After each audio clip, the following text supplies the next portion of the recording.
Thanks. முதல்ல இந்த படத்தை பற்றி தொடர்ந்து நிறையா எழுதிக்கிட்டே இருக்கீங்க. ரொம்ப பாசிட்டிவாக எழுதுறீங்க, சந்தோஷமாக இருக்குது. நல்ல படத்தில் நம்ம இருக்கணும், இல்லைனா நம்ம நடிக்கிற படம் நல்ல படமாக ஆயிடணும் அப்படின்ற ஒரு சந்தோஷம் எல்லா ஆக்டருக்கும் இருக்கும். தொடர்ந்து நல்ல படங்களில் நம்ம இருக்கிறது ரொம்ப சந்தோஷமாக இருக்குது. இந்த படத்தில் வந்து இந்த டோரா பட டைரக்டர் தாஸ் அவர் தான் நடிக்கிற மாதிரி இருந்தது. அவர் தான் கால் பண்ணி இதில் ஒரு ரோல் இருக்குது தம்பி பண்ணுங்கன்னாரு. அப்புறம் வந்து டைரக்டரை ஸ்பாட்டில் பார்த்தோன்னே ஓகே பிரதர்னாரு. இதில் ஒரு வந்து ஸ்போர்ட்ஸ் ஆஃபீஸில் வேலை பார்க்குற ஒரு அக்கௌண்ட்ஸாக நடிச்சிருக்கேன். டைலாக்ஸ் எனக்கு இந்த படம் நம்ம நடிச்சிட்டோம், எனக்கு ஒரு போர்ஷன் தான் முடிச்சிட்டோம். வந்ததுக்கப்புறம் இந்த ட்ரெய்லர் பார்த்தோன்னே எனக்கு ரொம்ப அதில் வர டைலாக்ஸ் உண்மையாகவே இந்த படத்தில் வசனங்கள் ஒவ்வொன்றுமே ஒவ்வொரு வசனமுமே ஒரு படமாக இருக்கக்கூடிய ஒரு படத்துக்கான கதை இருக்கக்கூடிய வசனமாக இருக்குது. ஒரு வசனம் கேட்கும்போது நமக்கு அழுக வர மாதிரி ஆயிடுச்சு எனக்கு. என்னென்னா, நீங்கள் பார்க்குற 29 செகண்ட் கிடையாது சார் என் வாழ்க்கை, அதுக்கு பின்னால் நீங்கள் பார்க்குற 20 செகண்ட் கிடையாது சார் என் வாழ்க்கை, அதுக்கு பின்னால் என்னோட 29 வருஷ கஷ்டம் இருக்குது அப்படின்னு.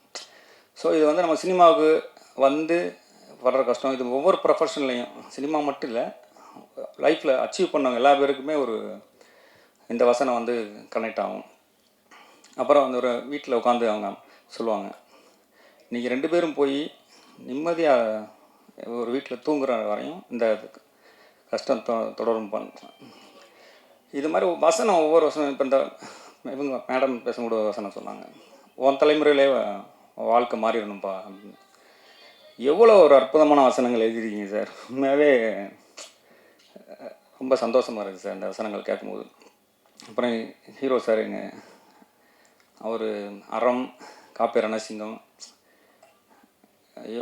நல்ல நல்ல ஒரு படைப்பாளி, நல்ல நல்ல படங்களாக எடுத்தவர். அவர் முதலாக தான் அறிமுகமாகிறது வந்து இந்த மாதிரி ஒரு ஸ்போர்ட்ஸ் சம்மந்தமானதை எடுத்தது வந்து ரொம்ப சந்தோஷம். வாழ்த்துக்கள் சார். ஏன்னா இந்த படம் வந்து இன்னும் பல கிராமங்களில், பல நம்ம தெரியாத இடங்களில் ஒரு கிரவுண்ட் இல்லாமல் ரொம்ப கஷ்டப்படுறவங்க, இது வந்து முக்கியமாக இந்த ஸ்போர்ட்ஸ்க்காக இருக்கிறவங்க போய் கண்டிப்பாக அதை பார்க்க வேண்டிய ஒரு முக்கியமான படம். ஏன்னா இது முழுக்க அவங்களுக்கு இந்த படத்தை பார்த்துட்டு வெளியில் வரவங்க எல்லாருமே கிட்டத்தட்ட ஒரு ஒலிம்பிக்கோ வாங்கிறதுக்கூடிய எல்லா விதமான வழியையும் இதில் பதிவு பண்ணியிருக்கிறாங்க. இந்த படத்தில் எங்கூட வேலை பார்த்த எல்லா பேரும் இங்கே இருக்காங்க. ஜிப்ரான் சார், அவர் மியூசிக் வந்து சொல்லவே தேவையில்ல. ஏன்னா அவரோட பிஜிஎம், அவரோட மியூசிக்கில் வந்து ஏதாவது ஒன்று பண்ணி ஒரு படத்தை ஒரு ஸ்ட்ராங்காக நிப்பாட்டிடுவார். இதில் வந்து அந்த பாட்டில் வர வரிகள் மாதிரி தான், சட்ட படித்து சான்றோர் மெத்த படித்த மேலோர் எங்கள் வழி மறந்தீரோன்னு ரொம்ப பிரமாதமான சாங் கொடுத்துருக்கீங்க சார். அப்புறம் என் மாஸ்டர் பீட்டர் கைன் மாஸ்டர், அவங்களுக்கு தெரியும், அவரோட படங்கள் அவர் வேலை பார்த்தாலே அந்த படத்துக்கு நடிக்கிற ஹீரோ வந்து எஃபர்ட்டாக இருக்கணும். அப்படி இருந்தால் தான் அவர் கொடுக்குற அந்த இது தாங்கக்கூடிய உடம்பு நம்ம தயாராக இருக்கணும், இல்லைன்னா அவர்கிட்ட வேலை பார்க்க முடியாது. பம்பரமாக சொல்லல்றாள். அது மேலே ஒன்று இந்த ஸ்போர்ட்ஸு எப்படி இந்த கேஜேஆர் சார் அந்த கிரவுண்டில் ஓடுறது, அந்த கிரவுண்டுக்குள்ளே அவர் பண்ணியிருக்கிறது ஃபுல்லாக, அப்புறம் ஆக்ஷன் பிளாக் இதெல்லாம் செம்மையாக பண்ணியிருந்தார் மாஸ்டர். நன்றி. எங்கள் கேமராமேனு, அந்த மேற்கு தொடர்ச்சி மலை இந்த மாதிரி படங்கள்லாம் நம்மளை வந்து வேஷ்டி சட்டை லுங்கி இப்படி ஒரு மாதிரி காமிச்சா வந்து கொஞ்சம் நல்லா காமிச்சிருக்கீங்க சார். இதில் கொஞ்சம் அழகாக காமிச்சிருக்கீங்க. Thank you sir. படத்தில் வேலை பார்த்த அனைவரும் நன்றி. கண்டிப்பாக இந்த படத்தை வந்து நீங்கள் மிஸ் பண்ணக்கூடாத ஒரு படமாக இருக்கும். எல்லா பேரும் தேட்டரில் பார்த்து இதை ஆதரவு தரணும். இன்றைக்கி இன்ஸ்டாகிராமில் நிறையா அனுப்பிச்சிட்டே இருக்காங்க, நிறையா சந்தோஷமாக இருக்குது. இன்ஸ்டாகிராமில் செம்மையாக வைரல் ஆகிட்டுருக்கு இந்த படத்தோட. இப்போ தான் இந்த படத்தோட ரீச் ஆரம்பிச்சிருக்கு. எப்படியாவது இன்னும் ஒரு 1 வீக் இந்த படத்தை கொண்டு போய் எங்கள் தயாரிப்பாளர்கள் பிரசாந்த், அஜித் சார், அருண் சார் 3 பேரும் இந்த படம் ஆரம்பித்ததுலேருந்து இன்ன வரையும் இதை தூக்கிட்டு ஓடிட்டே இருக்காங்க. முதல் நாள் ஷூட்டிங் கூப்பிடல ஆரம்பித்து இன்ன வரையும் ஒவ்வொரு பிளேயர்ஸு, ஹீரோ சார் கூட பேசும்போது நான் இப்போ உட்காந்துருக்கும்போது சொன்னார், ஒரு பிளேயர்ஸு நீ போய் அச்சீவ் பண்ணுப்பா, நீ உன்னோட இலக்கணம், அதுக்கு உன்னோட மொத்த செலவை நான் பார்த்துக்கிறேன்னாரு. இதெல்லாம் வந்து வெளியில் பண்ணுறது ரொம்ப, படத்தில் நடிக்கிறது வேறு, அந்த படத்தில் நடித்த கதாபாத்திரமாக பண்ணுறது வந்து சாதாரண விஷயம் கிடையாது. ஒட்டுமொத்த குழுவுக்கும் வாழ்த்துக்கள். தென்பதியான் சார், தமிழ் சினிமாவில் ஒரு முக்கியமான படத்தை கொடுத்துருக்கீங்க. இன்னும் மிகச்சிறந்த படைப்புகள் உங்கள் மூலியமாக வந்து வரணும் சார். வாய்ப்புக்கு நன்றி. தேங்க்யூ.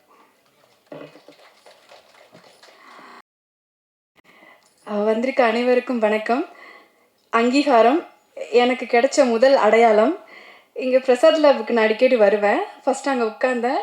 இங்கே ஸ்டேஜுக்கு வந்திருக்கேன். இது வரைக்கும் பேசினது கிடையாது. இதுதான் என்னோட ஃபஸ்ட்டு ஸ்டேஜ் ஏறி இருக்குது. எனக்கு அதுவே மிக ரொம்ப ரொம்ப ஹாப்பியாக இருக்குது. ஃபர்ஸ்ட் ஆஃப் ஆல் ஸ்வப்னா மேம்க்கு நான் அந்த இடத்துல நன்றி சொல்லிக்கிறேன். அவங்க இல்லாமல் இந்த மூவிக்கு நான் வந்திருக்க முடியாது. அதுக்கப்புறம் வந்து ஏடி சிவானா தான் ஃபஸ்ட்டு என்னை செலக்ட் பண்ணது இந்த கேரக்டருக்கு. ஸோ அதுக்கப்புறம் ஸ்வஸ்திக் விஷன், யங் ப்ரொடியூசர்ஸ் 3 பேர், அருண் அண்ணா, பிரசாந்த் அண்ணா, அஜித். இவங்க அஜித் அண்ணா 3 பேரும் இல்லாமல் எதுவுமே இல்லை. ஏன்னா நான் போகிற சில மூவிஸ்லாம் வந்து ப்ரொடியூசர்ஸை நான் பார்த்ததே கிடையாது. ஃப்ரம் த பிகினிங்கில் இருந்து லாஸ்ட் இப்போ வரைக்கும் நான் அவங்கள எல்லா இடத்துலையும் பார்த்துக்கிட்டு இருக்கேன். பயங்கர ஹார்ட் ஒர்க் போட்டிருக்காங்க. எல்லாம் அவ்வளோ உழைச்சிருக்காங்க இந்த படத்துக்காக.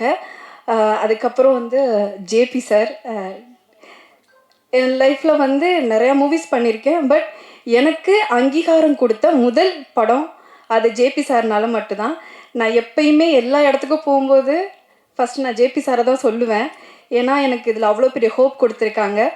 அதுக்கப்புறம் என்னோடய அண்ணா கேஜிஆர் சார், எந்த ஒரு ஒரு எப்படி சொல்கிறது, ஒரு கம்ஃபர்ட் ஜோன் கொடுத்தாரு எனக்கு நடிக்கிறதுக்கு. ஒரு ஆர்டிஸ்ட்னு நமக்கு கொஞ்சம் பயமாக இருக்கும். ஓகே இவங்க கூட நடிக்கிறோம், எப்படி நம்மளை எடுத்துப்பாங்க அப்படின்னு. எல்லா கம்ஃபர்ட்டையும் கொடுத்தது வந்து அண்ணா.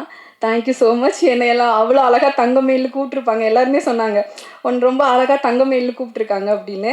அந்த பேரை கொடுத்ததுக்கு ரொம்ப ரொம்ப நன்றி சார். ஜிப்ரான் சார், அவங்க மியூசிக் ரொம்ப பிடிச்சிருந்துச்சு.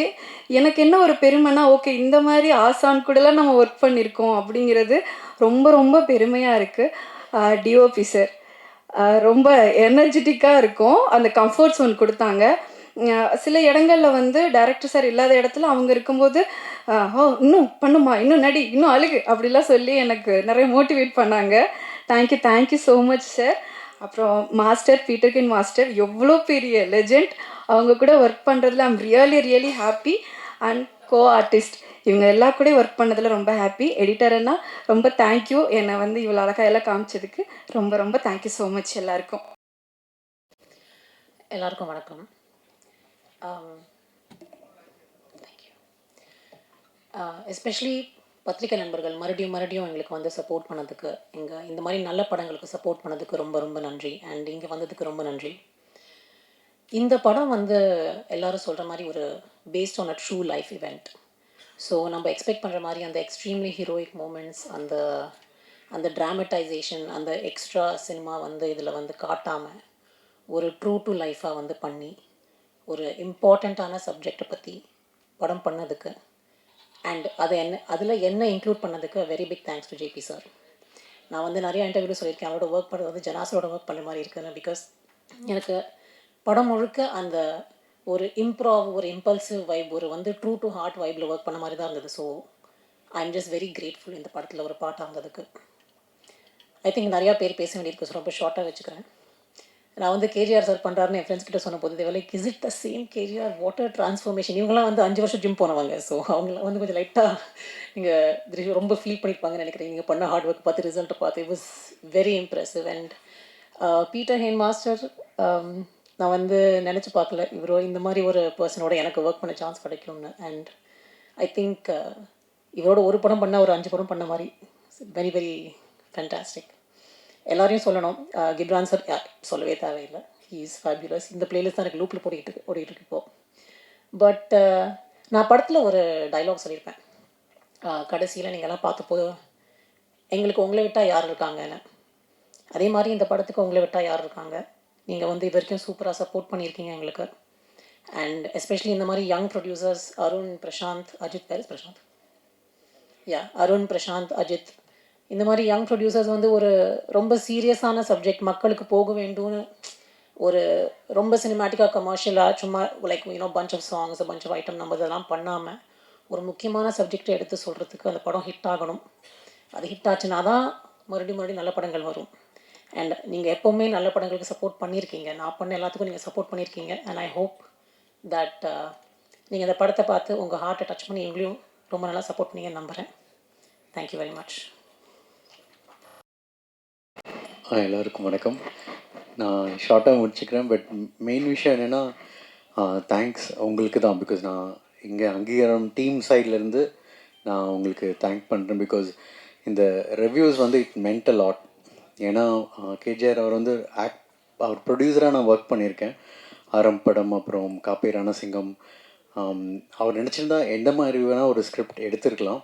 பட் ஆனால் கண்டினியூஸாக ஒரு சமுதாய பொறுப்புள்ள ஒரு ஒரு ப்ரொடியூசராக இருந்தார். அண்ட் ஈவன் ஆக்டராகவும் அந்த மாதிரி சூஸ் பண்ணுறாரு. அண்ட் ஈவன் நெக்ஸ்ட் ஃபில்மும் அவர் அந்த மாதிரி ஒரு சப்ஜெக்ட். அண்ட் அவர் அவரும் அந்த அந்த மாதிரி படங்கள் எடுக்கிறதுக்கான காரணம் வந்து உங்களோட சப்போர்ட்டும், ஆடியன்ஸ் வந்து கண்டிப்பாக இந்த மாதிரி இதை கொண்டு போய் சேர்ப்பாங்க அப்படிங்கிறது. அண்ட் அதை ப்ரூவ் பண்ணதுக்கு ரொம்ப ரொம்ப தேங்க்ஸ்.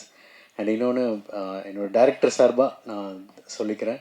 பிகாஸ் நாங்கள் ஜேபிமோம். பட் அவர் வந்து ஏன்னா ஒரு கதை சொல்லணும் அப்படிங்கும் பொழுது அதுக்குள்ளே அந்த ஒவ்வொரு ஹியூமன் இமோஷன்ஸை வந்து கன்வே பண்ணுறது வந்து ரொம்ப ரொம்ப கஷ்டம். ஏன்னா நம்ம அந்த பீப்புளோட அவங்களோட உணர்வுகளுக்குள்ளே நம்ம போனால் தான் அது நம்ம உள்வாங்கிக்க முடியும். அதை வந்து இந்த படத்தில் எல்லா கேரக்டர்ஸ்க்குமே பண்ணியிருப்பார், இன்க்ளூடிங் அந்த லாயர் மேடம். அவங்க முதற்கொண்டு வந்து அவங்க பேசும்போது சம்டைம்ஸ் அவங்க இப்படி தானே இருப்பாங்க அப்படிங்கிற மாதிரி இருக்கும். அந்த மாதிரி ரைட்டிங் வந்து ரொம்ப ஸ்ட்ராங். அண்ட் அதையும் அக்செப்ட் பண்ணதுக்கும் தேங்க்ஸ். இவங்க 2 பேர் சார்பாக நான் நன்றி சொல்லிக்கிறேன். அண்ட் கண்டிப்பாக யாரோ சொன்னாங்க அந்த மாதிரி ஒரு படத்துக்கு இந்த மாதிரி படங்கள் உங்களை நம்பி எடுக்கப்படுற படங்களுக்கு 2வது வாரங்கிறது ரொம்ப ரொம்ப முக்கியம். மறுபடியும் உங்களோட சப்போர்ட் எங்களுக்கு வேணும். நீங்கள் இன்னும் கொண்டு போய் சேர்ப்பீங்கன்னு நான் நம்புகிறோம். தேங்க்யூ.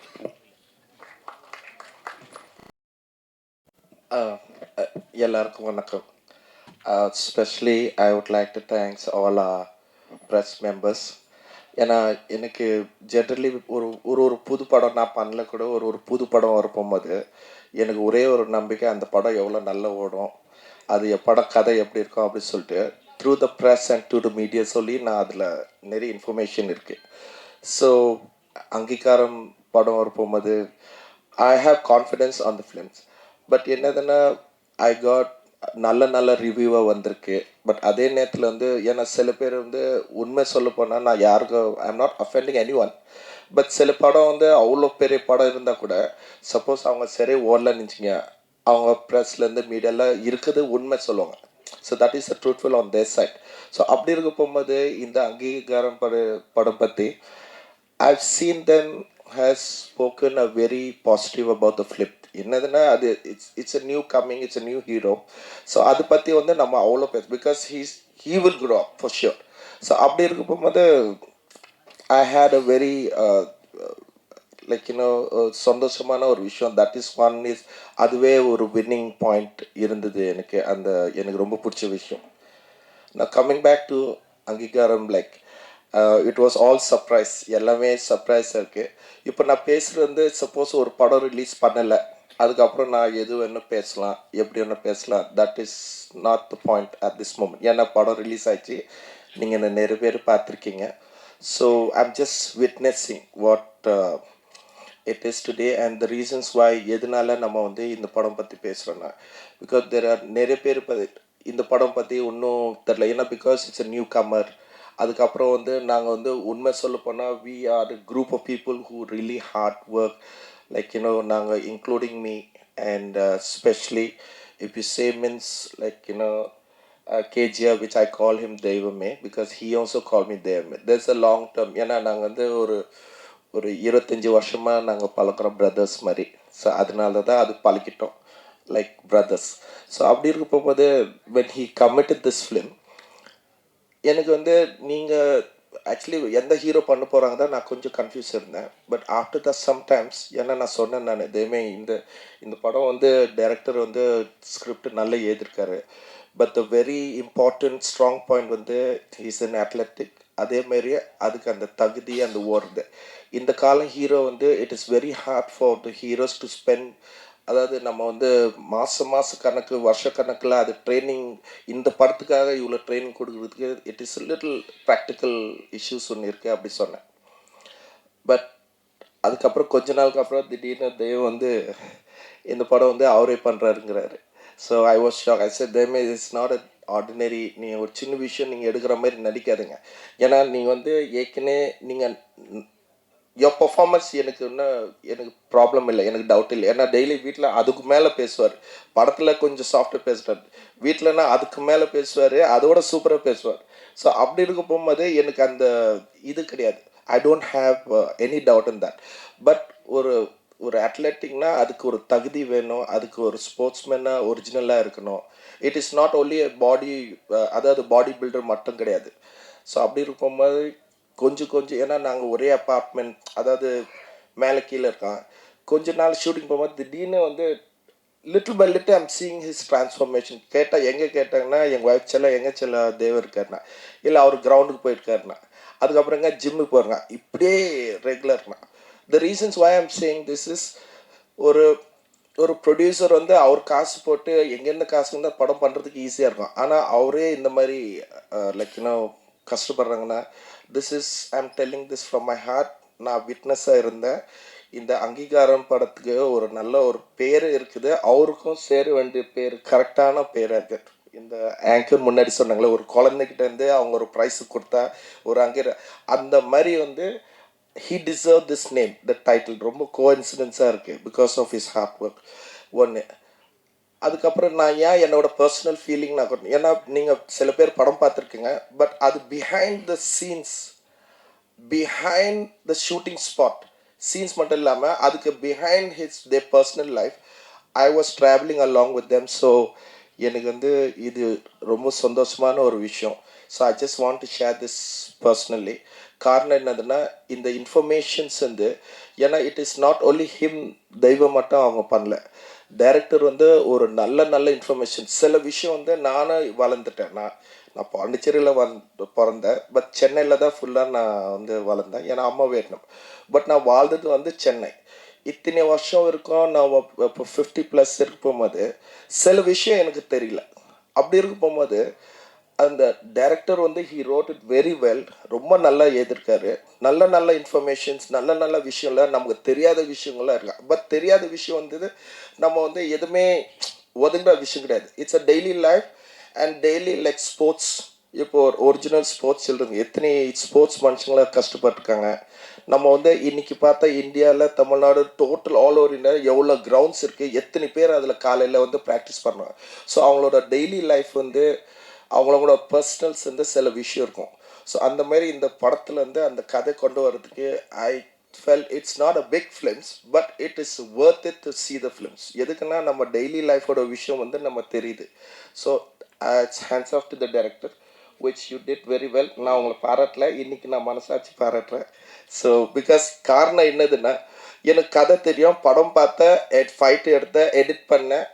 இந்த படத்தில் நான் அவ்வளோ வேலை செய்யலை, பேருக்கு தான் ஃபைட் மாஸ்டர். பட் என்னோட விஸ்டம், என்னோட நாலேஜ் வச்சுட்டு நான் ஷூட் பண்ணேன். ஏன்னா ரன்னிங்கில், இந்த படத்தில் ரன்னிங் தான், அது ரன்னிங்கில் நான் பண்ணலை, எல்லாமே அவர் தான் பண்ணுறேன். ஆங்கிள்ஸ் மட்டும் நான் வைக்கிறேன், இந்த ரிசர்ச் பண்ணுறேன், ஷார்ட்ஸ் எப்படி இருக்கணும், எக்யூப்மெண்ட்ஸ் எப்படி கொண்டு வரணும், ஒரு ஒரிஜினல் ஸ்போர்ட்ஸ் எப்படி எடுத்தால் எப்படி இருக்கும், அந்த மாதிரி தான் நான் ஃபோக்கஸில் இருந்தேன்.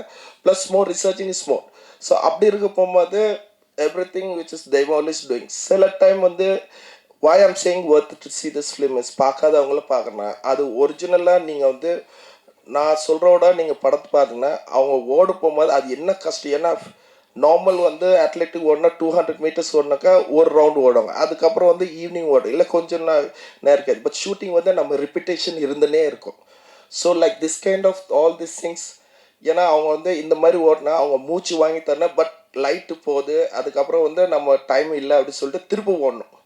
இந்த மாதிரி வந்து it is not only the heroes doing, but even the original sports people also doing the same. So இதோட ஒவ்வொரு கஷ்டங்கள்லாம் நிறைய பேருக்கு வந்து பிஹைண்ட் த சீன்ஸ் வந்து அது வந்து I just want to say, because நீங்கள் படம் பார்க்கும்போது உண்மையில் நான் என்ன சொல்கிறது அது கரெக்டாக இருக்கும். ஸோ இப்போ நம்ம நிறைய படம்லாம் பார்க்குறோம், ஒரு ஸ்டோரிஸ் பார்க்குறோம், ஒரு கதை, அவங்களோட பர்சனல் கதை, அவங்களோட இது லைக் அவங்களோட ஊரில் கிராமர், ஒரு சிங்கிள் மனுஷனோட கதை யாருக்கும் தெரியாது. நம்ம வந்து எல்லாரும் அது பார்க்கணும், because it's been well known heroes, well known directors இதெல்லாம் பார்க்குறோம். நம்மள அதே காசு தான் போட்டு போகிறோம். பட் இந்த படம் வந்து நான் why I'm recommending this is because இது வந்து there are lots of information including me. நானும் சில இன்ஃபர்மேஷன் எனக்கு தெரியுது, எனக்கு வந்து சில வித்தியாசமாக புதுசாக இருக்குது எனக்கு, ஆனால் அது உண்மை. அது மட்டும் இல்லாமல் இங்கே வேலை செய்கிறவங்கள ஒவ்வொரு ஆளுங்களா ஒரு லைக் எக்ஸாம்பிள்ஸ் தங்கச்சி கேரக்டருக்கு ஒரு ஆக்சிடென்ட் சீன்ஸ் படத்தில் எண்டில் சில பேர் பார்க்க போகும்போது ஒரு ஆக்சிடென்ட் அவங்க என்ன பண்ணுறாங்கன்னா ஷி broke her hand, அவங்க கை வந்து உடஞ்சிருக்கு, அது வீங்கிருக்கு. ஆக்சுவலி அது மாவு கட்டு போட்டிருக்காங்க. ஆனால் என்னதுன்னா அவங்க வந்து அந்த ஷூட்டிங் இருக்குங்க, அதுக்கப்புறம் அந்த சரி சொல்லிட்டு அந்த ஷூட்டிங் ஸ்பாட்டில் நான் கட் பண்ணி ட்ரை பண்ணேன் அந்த மாவு கட்டு. பட் சரி அதுக்கப்புறம் ஹாஸ்பிட்டலில் போயிட்டு அந்த மாவு கட்டுட்டு அதுக்கப்புறம் அந்த ஷார்ட்ஸில் எடுத்துக்கப்புறம் திருப்பி டாக்டர் போய் திருப்பி கட்டுறோம். So it was a true hard working for all of us. ஏன்னா நாங்கள் எல்லோரும் கஷ்டமா லைக் 3 ப்ரொடியூசர் இருக்காங்க. I would really love to work with these 3 producers. காரணம் என்னதுன்னா they are so enthusiasm. காசுலேருந்து எங்கே கலெக்ட் பண்ணுறது எனக்கு தெரியாது. பட் என்னதுன்னா ஷூட்டிங் ஸ்பாட்டில் வந்து எல்லா ஷூட்டிங் ரன் பண்ணுற மாதிரி அவங்க வந்து அங்கங்கே ஓடுற மேனேஜர்ஸ் வந்து எதுமோ ப்ரொடியூசர்ஸ் மாதிரி, மேனேஜர் கோச்சிக்காதீங்க மேனேஜர்ஸ், அவங்களாம் எதுவும் ப்ரொடியூசர் மாதிரி இருப்பாங்க அங்கங்கே. பட் இவங்க தான் ஓடுறத அங்கங்கே ஓடுறத நான் பார்க்குறேன் நான். So it is like all of us work hard. I did my best. நானும் ஒரு புதுசாக என்ன ஃபைட் வந்து ஐ மைட் பி குட், நான் வந்து ஒரு நல்ல ஃபைட் மாஸ்டர், ஒரு நல்ல டெக்னீஷியன்ஸ் பேரை வாங்கியிருக்கலாம். பட் இந்த படத்துக்காக ஐ ரிசர்ச் ஸோ மச். ஏன்னா எனக்கு வந்து ஸ்போர்ட்ஸ் வந்து எனக்கு அவ்வளோ தெரியாது. பட் தெரியுதுக்காக it took months for me to research and get this thing done. So most of all எல்லாம் நாங்கள் எவ்வளோ கஷ்டப்பட்டாலும் சரி, இந்த உலகத்தில் எல்லாம் இந்த விஷயம் வெளியே கொண்டு போய் காட்டுறதுக்கு வந்து DOP is the only one person. அந்த டிஓபி வந்து இந்த உலகத்தில் ஃபுல்லாக ஹீரோ எவ்வளோ கஷ்டப்படுறாரோ, டைரக்டர் எவ்வளோ எழுதுறாரோ கதை, இல்லை வந்து நான் எவ்வளோ கஷ்டப்படலாம், ஆர்டிஸ்ட் யார் பண்ணாலும் சரி, ஒரே ஒரு ஆள் வந்து he will show to the world that these people and this is how the movie is. So DOP, he did his best and then I was very happy on this. Sorry நான் கொஞ்சம் தாசி பேசியேன்னா நான் பேசணும் ஆசைப்பட்டேன், நான் சொல்கிறேன் நான். That is one point. And thirdly, நான் படம் வந்து I had so much of enthusiasm on this movie. நான் ரொம்ப கான்ஃபிடெண்ட்டாக இருந்தேன். பட் என்னதுன்னா அந்த கான்ஃபிடென்ஸோட மீறி எங்கே போயிடுச்சு படம் பார்த்துக்கு அப்புறம், that is where from the music director. அவர் வந்து அந்த படம் வந்து எங்கே கொண்டே எனக்கு ரொம்ப பிடிச்சிருந்தது. இட் வாஸ் எனக்கு கதை பார்க்குற டைலாக் இருக்குது, எடிட்டிங் இருக்குது, அந்த மோமெண்டம் எல்லாமே இருக்குது. ஆனால் அந்த மியூசிக், அந்த ஆர்ஆர், அந்த ஸ்பிரிட் ஒன்று இருக்குல்ல, அது உள்ளுக்குள்ளே வந்து அதுக்கு வந்து அந்த தேட்டர் பார்க்க போகும்போது தான் எனக்கு ஐயோ நான் நினச்சோட டபுளாக நல்லா இருக்கு அப்படின்னு சொல்லிட்டு. So truly it came from you brother. So this is what I'm saying and why I'm saying this is, நான் சில டைம் வந்து கொஞ்சம் பேசுகிறது கம்மியாக, பட் இன்னைக்கு கொஞ்சம் ஜாஸ்தி பேசுகிறேன். காரணம் என்னென்னா உள்ளுக்குள்ளே உண்மை என்ன இருக்குது, அதுக்கப்புறம் எங்களை சப்போர்ட் பண்ணுறதுக்காக. ப்ளஸ் ஃபர்ஸ்ட் ஆஃப் ஆல் வந்து I really thanks media for supporting this. நீங்கள் சொல்லாமல் பண்ணியிருக்கீங்க. ஏன்னா you are not taking this to அதனால், பட் நீங்கள் வந்து ஒரு நியாயமாக பேசுங்க. That is what the best thing I've seen. ஏன்னா சில மூவிஸ் ரீசெண்டில் கூட you will tell what it is. அப்படி இருக்க போகும்போது எனக்கு ஐ எம் ஸோ ஹாப்பி. நான் எல்லாத்தோட கஷ்டம் சொன்னால் என் கஷ்டம் கூட இருந்தது. ஏன்னா நானும் அந்த படம் பண்ண போகும்போது என் கால் உடஞ்சிருக்கு. ஸோ நான் வந்து ட்ராலியில் தான் போகிறேன், நான் ஸ்ட்ரெச்சில் ட்ராலியில் போகிறேன் நான். அதுக்கப்புறம் வந்து மண்டாடி படத்துக்கு ஷூட்டிங் வந்து நைட் வந்து அங்கே ராமேஸ்வரமில் இருந்தேன். அப்புறம் வந்து நைட் மார்னிங் ஃப்ளைட் வரேன்னா இங்கே வந்து ஷூட்டிங் பண்ணிட்டு திருப்பி இதே மாதிரி ஃப்ளைட்டில் வந்து நான் ஸ்ட்ரெச்சரில் போகிறேன். So it is not only me and it is not all of us, but I would like people to encourage. இந்த மாதிரி வந்து நாங்கள் பின்னாடி கஷ்டப்படுறது, இந்த மாதிரி from A to Z, from the producers, heroes to directors to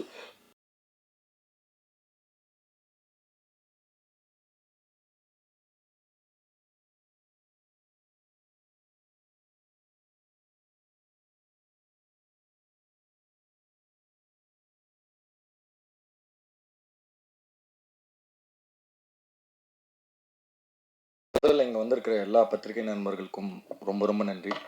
இந்த படத்தை வந்து நீங்கள் தான், நாங்கள் இந்த படத்துக்காக கஷ்டப்பட்டு உழைச்சதை தாண்டி நீங்கள் வந்து இந்த படத்தை வந்து எல்லார்கிட்டையும் போய் சேர்றதுக்காக ரொம்ப உதவியிருக்கீங்க. அதுக்கு ரொம்ப நன்றி.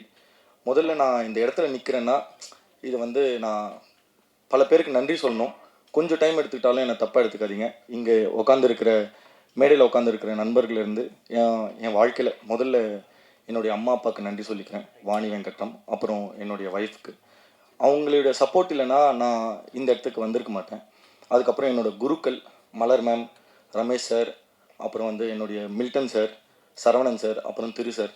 அவங்கக்கிட்ட ஒர்க் பண்ண நாலேஜ் தான் இன்னைக்கு வந்து பீட்ரைன் மாஸ்டரும் சரி, என்னுடைய இயக்குனர் தென்பதியானும் சரி, அப்புறம் ஹீரோ கேஜிஆர் சாரும் சரி, என் ப்ரொடியூசர்ஸும் சரி, இன்னைக்கு வந்து என்னுடைய விஷுவலை வந்து பாராட்டுறாங்க. என் மேலே அவங்களுக்கு ஒரு நம்பிக்கை வந்ததுன்னா அதுக்கு காரணம் இந்த 5 குருக்கள் தான். இவங்கக்கிட்ட இருந்து கற்றுக்கிட்ட ஒரு எக்ஸ்பீரியன்ஸ் தான் வந்து இந்த படம் என்னால் இந்த அளவுக்கு பண்ண முடிஞ்சது. அதுக்கடுத்து என்னுடைய நண்பர்கள் விவேக், சங்கத்தமிழன், அப்புறம் வந்து அர்ஜுன். சங்கத்தமிழன் அவன் தான் முக்கியமாக எனக்கு வந்து தென்பதியானை வந்து இன்ட்ரடியூஸ் பண்ணி வச்சது. அவர் இல்லைன்னா நான் அவரை மீட் பண்ணியே இருக்க மாட்டேன். அதுக்கப்புறம் இந்த இடத்துல வந்து நிற்கிறதுக்கு என்னை முதல் நம்பின ஒருத்தர்னா அவர் என்னுடைய இயக்குனர் தென்பதியான் தான். நான் மிகையாக சொல்ல, நான் வந்து ரொம்ப வருஷமாக ஃபிலிம் இன்ஸ்டியூட் முடிச்சுட்டு கிட்டத்தட்ட ஒரு 13 வருஷமாக நிறைய நல்ல படம் பண்ணணும், நல்ல கதை பண்ணணும் அப்படின்னு தான் வெயிட் பண்ணேன். நான் வந்து என்னுடைய விஷுவல் இவ்வளோ தாக்கமாக இருக்குது அப்படின்னு நீங்கள் எல்லாம் சொல்கிறீங்க. ஆனால் அதுக்கு முன்னாடி என்னை வந்து ரொம்ப தாக்குனது வந்து அவருடைய எழுத்து தான். அந்த கதையை படித்த பிறகு நான் நினச்சது ஒன்று தான், இத்தனை வருஷம் வெயிட் பண்ணதுக்கு நம்மளுக்கு கண்டிப்பாக இந்த படம் பண்ணனா நம்ம வெளியே வருவோம் அப்படின்னு நினச்சேன். படத்துக்கும் அதே மாதிரி அங்கீகாரம்னு பேர் வந்தது. இன்னைக்கு எனக்கு அந்த அங்கீகாரம் கிடச்சதுன்னா கண்டிப்பாக அது ஜேபியோட எழுத்தால் தான்.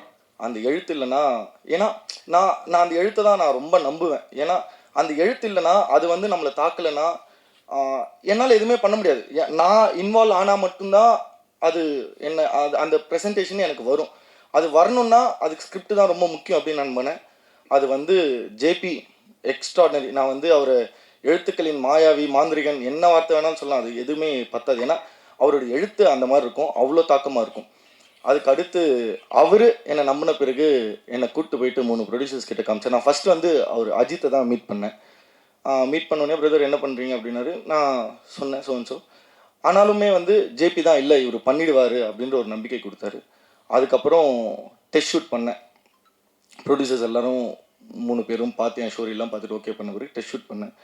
ஹீரோ சாரை ஃபஸ்ட் டைம் பார்க்குறேன். பார்த்துட்டு ஒரு பதட்டமாகவே இருக்குது எனக்கு. ஏன்னா இவர் ஜேபி வந்து கூப்பிட்டு போயிட்டு 3 பேரையும் இன்ட்ரடியூஸ் பண்ணிவிட்டு இவர் தான் டிஓபினாரு. சார்கிட்ட இன்ட்ரடியூஸ் பண்ணிட்டு இவர் தான் டிஓபினாரு. டக்குன்னு 3 பேரும் திரும்பி பார்த்தா காணாமல் போயிட்டாங்க. ஹீரோ வந்து கேட்குறாரு, என்ன பண்ணுறீங்க, என்ன பண்ணீங்க அப்படின்னா, இந்த மாதிரி சார் அப்படின்னு. இங்கே பாருங்கள், இன்றைக்கி வந்து நீங்கள் என்னுடைய ப்ளஸ் எல்லாம் வந்து நீங்கள் காமிக்கிறது வந்து படத்தில் காமிச்சிக்கோங்க, என்னுடைய மைனஸஸ்லாம் காமிங்கன்னாரு. எனக்கு அதுவே ரொம்ப பிடிச்சிருந்தது. ஏன்னா சார் வந்து அவருடைய கையில் ஒரு டாட்டூ போட்டிருப்பார், miles to go before I sleep அப்படின்னு சொல்லி. அவர் வந்து உண்மையிலே எனக்கு ஹீரோ தான். ஏன்னா வந்து அன்னைக்கு ஆரம்பித்து இன்னைக்கு வரைக்கும் அவருடைய அந்த எந்தூசியாசமும் சரி. நான் ஃபஸ்ட்டு டெஸ்ட் ஷூட் பண்ணும்போது சார் வேறு மாதிரி இருந்தார். நான் வந்து என் இயக்குனர்கிட்ட போய் சொன்னேன், ஜிபி இப்படி இருக்காரு, நம்ம அத்லெட் படம் எடுக்கிறோம், சாருக்கு கன்வே பண்ணிட்டீங்களா அப்படின்னா சொன்னேன். இல்லை பண்ணிடுவார். அதான் வந்து நான் ஏன் சொல்கிறேன்னா, எல்லாரும் ஒரு ட்ரஸ்ட் ப்ராசஸ் தான். நம்பி நம்பி நம்பி நம்பி தான் இன்னைக்கு வந்து இத்தனை பேர் முன்னாடி இத்தனை மக்களுடைய நம்பிக்கை சம்பாதிச்சிருக்கோம் அப்படின்றதுக்காக தான் நான் சொல்கிறேன். அப்போ பார்த்துட்டு நான் கொஞ்சம் இதானே சார், இதெல்லாம் தான் சார் உங்கள் மைனஸ், இந்த ஆங்கிள்ஸ் எல்லாம் நான் வைக்க மாட்டேன், உங்களை இந்த மாதிரி தான் காமிப்பேன் அப்படிலாம் சொன்னோடனே அவங்களும் சாட்டிஸ்ஃபை ஆகிட்டாங்க. எல்லாம் நடந்தது. அப்புறம் ஒரு 6 மாதம் ப்ரீ ப்ரொடக்ஷன் ஒர்க்கில் இருக்கும். டக்குன்னு ஒரு நாள் 2-3 ஃபோட்டோஸ் அனுப்புகிறாரு ஜேபி எனக்கு. அன்னைக்கு ஆன ஆச்சரியம், அந்த ஆச்சரியம் தான் இன்னைக்கு எல்லா மக்களுமே ஆச்சரியப்படுறீங்க. அதாவது சாருடைய டிரான்ஸ்ஃபர்மேஷன் நான் சத்தியமாக சொல்கிறேன், இட்ஸ் வாவ் மொமெண்ட். அதாவது வந்து ஜிம்லேருந்து ஒரு 3 ஃபோட்டோஸ் வருது, என்னால் நம்பவே முடியல. அப்புறம் நேரில் ஆஃபீஸில் போய் பார்க்குறேன், அந்த ஷோல்டர் பிளேட்ஸு, காஃப் மசில்ஸு, அந்த 6 பேக் அதெல்லாம் வந்து அவ்வளோ எஃபர்ட் வந்து எனக்கு தெரியல. அதாவது வந்து இயக்குனர் எப்படி வந்து அந்த கதையை 8 வருஷம் செதுக்குனாரோ அந்த மாதிரி அவருடைய உடலை செதுக்கி என் முன்னாடி வந்தார். அதுக்கப்புறம் வந்து ப்ரொடக்ஷன் நீங்கள் பார்த்துருப்பீங்க படத்தில் வந்து அந்த தாக்கம் எப்படி இருந்ததுன்னா, ஒரு மனுஷன் கோர்ட்டுக்கும் போகணும், அவனுடைய வாழ்க்கையும் காமிக்கணும், அவன் ஸ்போர்ட்ஸ்லேயும் இருக்கணும். நான் இது வந்து எழுத்துக்கு கண்டிப்பாக அவருடைய தென்பதியானோட எழுத்துக்கு வந்து கண்டிப்பாக நியாயம் பண்ணுன்னு சொல்லிட்டு தான் அது வந்து கதையை வந்து ஒரு 3ஆக பிரித்தோம். கோர்ட் வந்து நாங்கள் அரௌண்ட் ஒரு நீங்கள் படிச்சிருப்பீங்க 75 லட்ச ரூபா கிட்ட செட்டு போட்டு ஒரு பிரம்மாண்டமாக இங்கே வந்து ராமு தங்கராஜுக்கு வந்து நான் கண்டிப்பாக நன்றி சொல்லி ஆகணும். ஏன்னா அவன் டெடிக்கேஷனும் வந்து வேறு லெவல், டாப் லெவல். ஏன்னா எல்லாருடைய டெடிகேஷன் அந்த மாதிரி இருந்ததால் தான் நாங்கள் இந்த இடத்துல இருக்கோம் அப்படின்னு நாங்கள் நம்புகிறேன். ஹைகோர்ட்டை போய் பார்த்துட்டு வந்து எங்களுக்கு முன்னாடி ஜெய்பீம் படம் எடுத்திருந்தாங்க.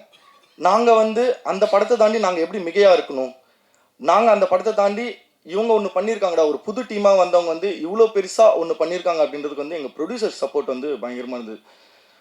இல்லைண்ணே இது வந்து நம்ம பயங்கரமாக போடணும் செட் அப்படின்னு சொல்லிட்டு பண்ணி, ஈவன் அந்த லைட்ஸ் கூட வந்து நாங்கள் தத்ரூபமாக கோர்ட்டில் என்ன லைட்ஸ் இருந்ததோ அதே லைட்ஸை ரீக்ரியேட் பண்ணி தான் பண்ணியிருக்கோம்.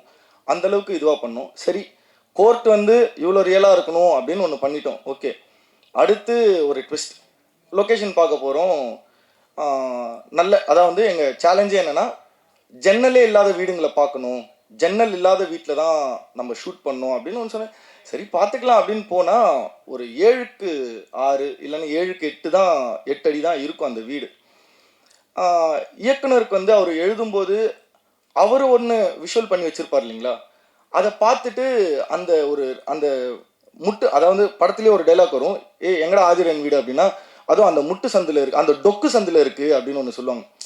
அந்த மாதிரி அந்த ஒரு வீடு கிடச்சோடனே அந்த அவருடைய ஃபேஸில் நான் அந்த ரியாக்ஷனை பார்த்தேன். அதை வந்து விஸ்வா என்னன்னாலும் பரவாயில்ல நம்ம இங்கே ஷூட் பண்ணோம் அப்படின்றாரு. இல்லைங்க இங்கே வந்து கொஞ்சம் ப்ராக்டிக்கலாக கஷ்டமாக இருக்கும், ஒர்க்கிங் ஸ்பேஸ் அப்படின்னா.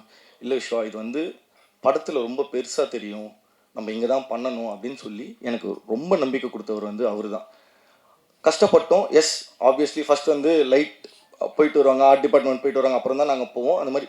அதனால தான் இன்றைக்கி வந்து அது அவ்வளோ பெருசாக தெரியுதுன்னு எனக்கு. அடுத்து ஸ்போர்ட்ஸ்.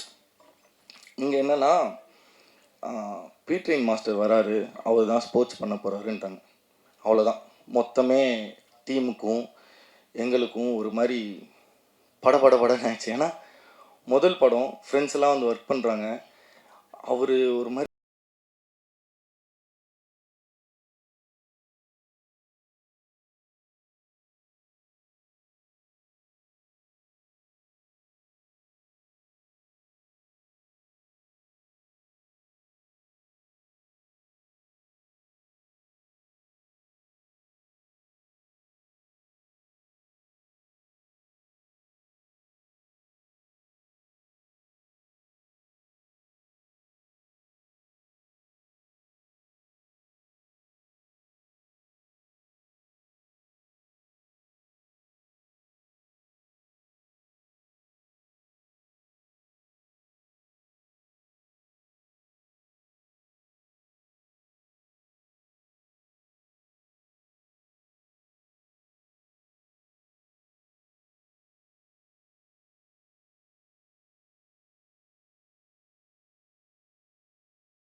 எல்லாருக்கும் வணக்கம்.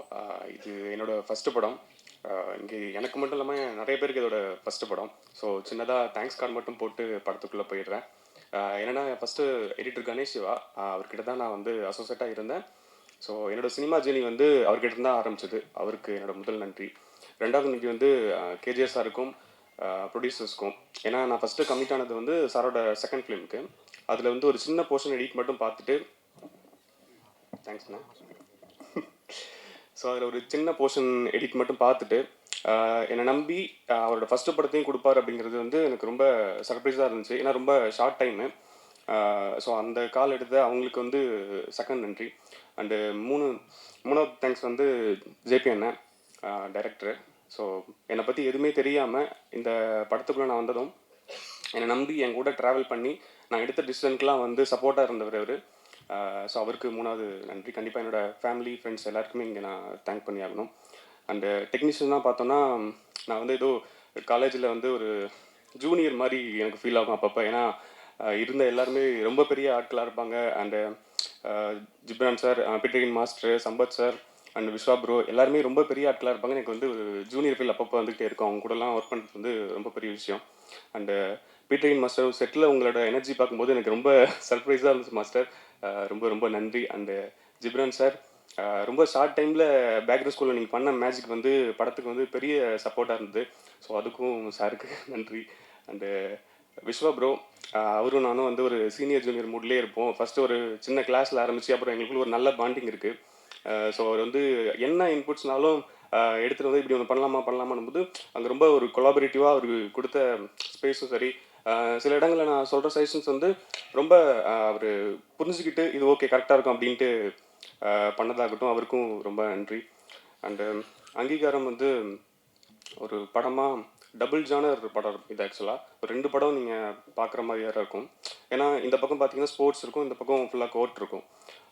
ஸ்போர்ட்ஸை பொறுத்த வரைக்கும் என்னென்னா இந்த ரன்னிங் வந்து அதை ட்ரீட் பண்ணுற விதமே கொஞ்சம் ஒரு அட்வென்ச்சர் மாதிரி தான் இருக்கும். ஏன்னா அந்த ரன்னிங் அப்படிங்கிறது நீங்கள் ரியலாக பார்த்தீங்கன்னா ரொம்ப ஆரம்பித்து டக்குன்னு முடிஞ்சிடும்.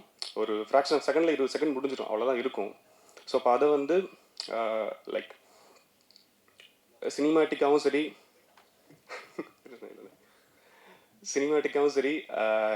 ரியலாகவும் சரி 2 வகையில் ட்ரீட் பண்ணிட்டாலும் ஐ மீன் 2 வகையில் ட்ரீட் பண்ண வேண்டியதாக இருந்துச்சு. ஏன்னா ரியலாக காட்டிட்டா டக்குன்னு முடிஞ்சிடும், வெறும் சினிமாட்டிக்காக காட்டிட்டா அதோட எனர்ஜியை வந்து நம்ம மிஸ் பண்ணிடுவோம். ஸோ அது ஒரு அட்வென்ச்சராக இருந்துச்சு. அண்ட் நீங்கள் எல்லாருமே சொல்கிற மாதிரி டயலாக் வந்து ரொம்ப முக்கியமாக இருக்கும் அப்படின்னு நீங்கள் சொல்லியிருப்பீங்க. ஸோ அது வந்து எனக்கு பெரிய டாஸ்காக இருந்துச்சு செகண்ட் ஹாஃபில். ஏன்னா செகண்ட் ஹாஃபை பொறுத்த வரைக்கும் எல்லாமே இம்பார்ட்டன்ட் டேட்டாஸ் டைலாக்ஸாக இருக்கும். ஸோ அதிலிருந்து ஃபில்ட்ரு பண்ணி ஒன்று பண்ணுறதே ஒரு பெரிய விஷயமா இருந்துச்சு. ஸோ அதுக்கு வந்து முக்கியமாக டேரக்டருக்கு தான் தேங்க்ஸ் சொல்லணும். ஏன்னா அவர் அதுக்காக அவ்வளோ ரிசர்ச் பண்ணியிருக்காரு. ஸோ நம்ம எடுக்கிற அந்த ஒரு காலம் இல்லை இது தேவைப்படுதா அப்படின்னு சொல்லிட்டு நம்ம பேசும்போதெல்லாம் ரொம்ப கொலாபரேட்டிவாக அவர் கொடுத்த சப்போர்ட் வந்து ரொம்ப பெரிய விஷயமா இருந்துச்சு. அண்டு கேஜர் சார், நீங்கள் ரொம்ப கஷ்டப்பட்டுருக்கீங்க இந்த படத்துக்காக. கண்டிப்பாக அடுத்தடுத்த படங்களும் வந்து உங்களை பெரிய அளவில் கொண்டு போய் சேர்க்கணும்னு நான் நம்புகிறேன். ஸோ அதுக்கு all the best sir. And sir வந்து ரொம்ப எக்ஸ்பீரியன்ஸான ஆள் இங்கே இண்டஸ்ட்ரியில். நான் வந்து இப்போ தான் வந்திருக்கேன், ஒரு முதல் படம் பண்ணியிருக்கேன். அப்படின்றப்ப சில விஷயங்கள் டிஸ்கஸ் பண்ணும்போது சார் இது இப்படி பண்ணிக்கலாம் சார் அப்படின்னு சொல்லும்போது அதை ரொம்ப ஸ்ட்ராங்காக வேல்யூ பண்ண விதம் வந்து எனக்கு ரொம்ப சர்ப்ரைஸாக இருந்துகிட்டே இருக்கும். அது வந்து படத்தோட ஸ்டார்டிங்கில் ஆரம்பித்து ட்ரெய்லர் வரைக்குமே, ட்ரெய்லர் கூட ஒரு ஷார்ட் சொல்லிகிட்டே இருந்தார். இல்லை சார் இது போதும் சார், இவ்வளோ தான் சார் அப்படின்னு சொல்லும்போது சரி ஓகே நீ இதுக்கு மேலே வந்து இது பண்ண மாட்டேன் அப்படின்னு சொல்லிட்டு போயிடுவார் சார். ஸோ அதெல்லாமே ரொம்ப முக்கியமாக இருந்துச்சு. அண்டு படம் வந்து நிறைய உண்மைகளையும் வழிகளையும் பேசியிருக்கு. இது இப்போ ரீச் ஆகிருக்கிறத விட இன்னும் ஒரு படி மேலே ரீச் ஆகணுன்றதுக்கு வந்து உங்களோட ஹெல்ப் தேவை. கண்டிப்பாக இந்த படம் எல்லாருக்கும் அங்கீகாரம் கொடுக்கும் அப்படின்னு நான் நம்புகிறேன். So thank you.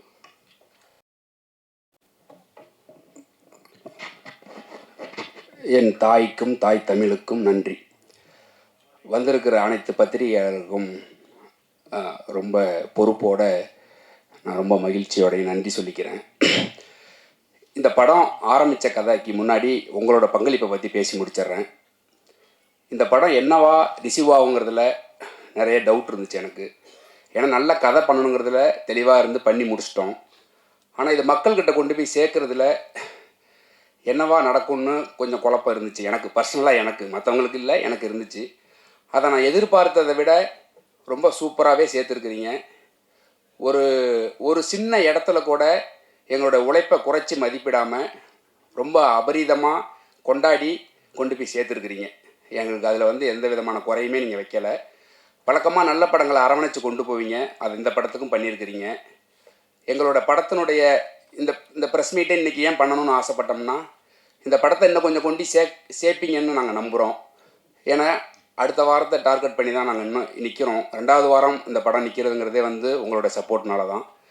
நீங்கள் இந்த படத்தை இன்னும் கொஞ்சம் கொண்டு போய் சேர்க்குறதுக்கு உதவுவீங்கன்னு நாங்கள் ரொம்ப பெருசாக நம்புகிறேன். அதே மாதிரி இந்த கதை உருவாகிறதுக்கு காரணம் வந்து ஒரு கோபம்னு சொல்லலாம், இல்லை ஒரு ஆதங்கம்னு சொல்லலாம்.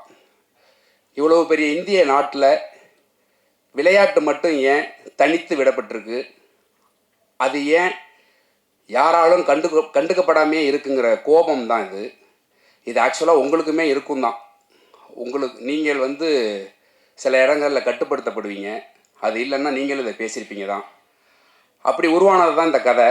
இந்த கதை உருவானதுக்கு இந்த கதை நான் ஃபஸ்ட்டு பிச் பண்ணது கேஜிஆர் ஸ்டுடியோஸ் தான் பிச் பண்ணியிருந்தேன். அப்போ ஒரு பெரிய ஹீரோவுக்கு பண்ணியிருந்தேன். அப்புறம் சில காரணங்களால் அது தள்ளி போயிட்டே இருந்ததுனால அப்புறம் நான் வெளியில் போயிட்டேன், கம்பெனிலேருந்து வெளில போயிட்டேன். அப்புறம் நான் வேறு கதை ஒர்க் பண்ணிகிட்டு இருக்கும்போது திருப்பி இந்த கதையை பண்ணலான்னு தோணும்போது இந்த கதைக்குள்ள ரிசர்ச் ஆரம்பித்தேன். ஆக்சுவலாக ஸ்கிரிப்ட் முடிச்சுட்டு தான் ரிசர்ச்சே நான் ஆரம்பித்தேன். அப்படி போகும்போது இந்த கதையில் நான் பார்த்த மனிதர்கள், நான் கேட்ட விஷயங்களெல்லாம் வந்து என்னை ரொம்ப கொடூரமாக அச்சுறுத்த ஆரம்பிச்சிருச்சு. எனக்கு பயம் வந்துருச்சு. ஏன்னா நான் ஒரு புது டைரக்டர். நான் வந்து ஒரு படம் பண்ணி லைஃப் செட்டில் ஆகணும், அதன் வழியாக ஒரு ஆர்ட் வழியாக ஒரு டிஸ்கஷனை நடத்தணும், இப்படியான ஒரு நார்மலான ஆசை உள்ள மனுஷன் தான் நான்.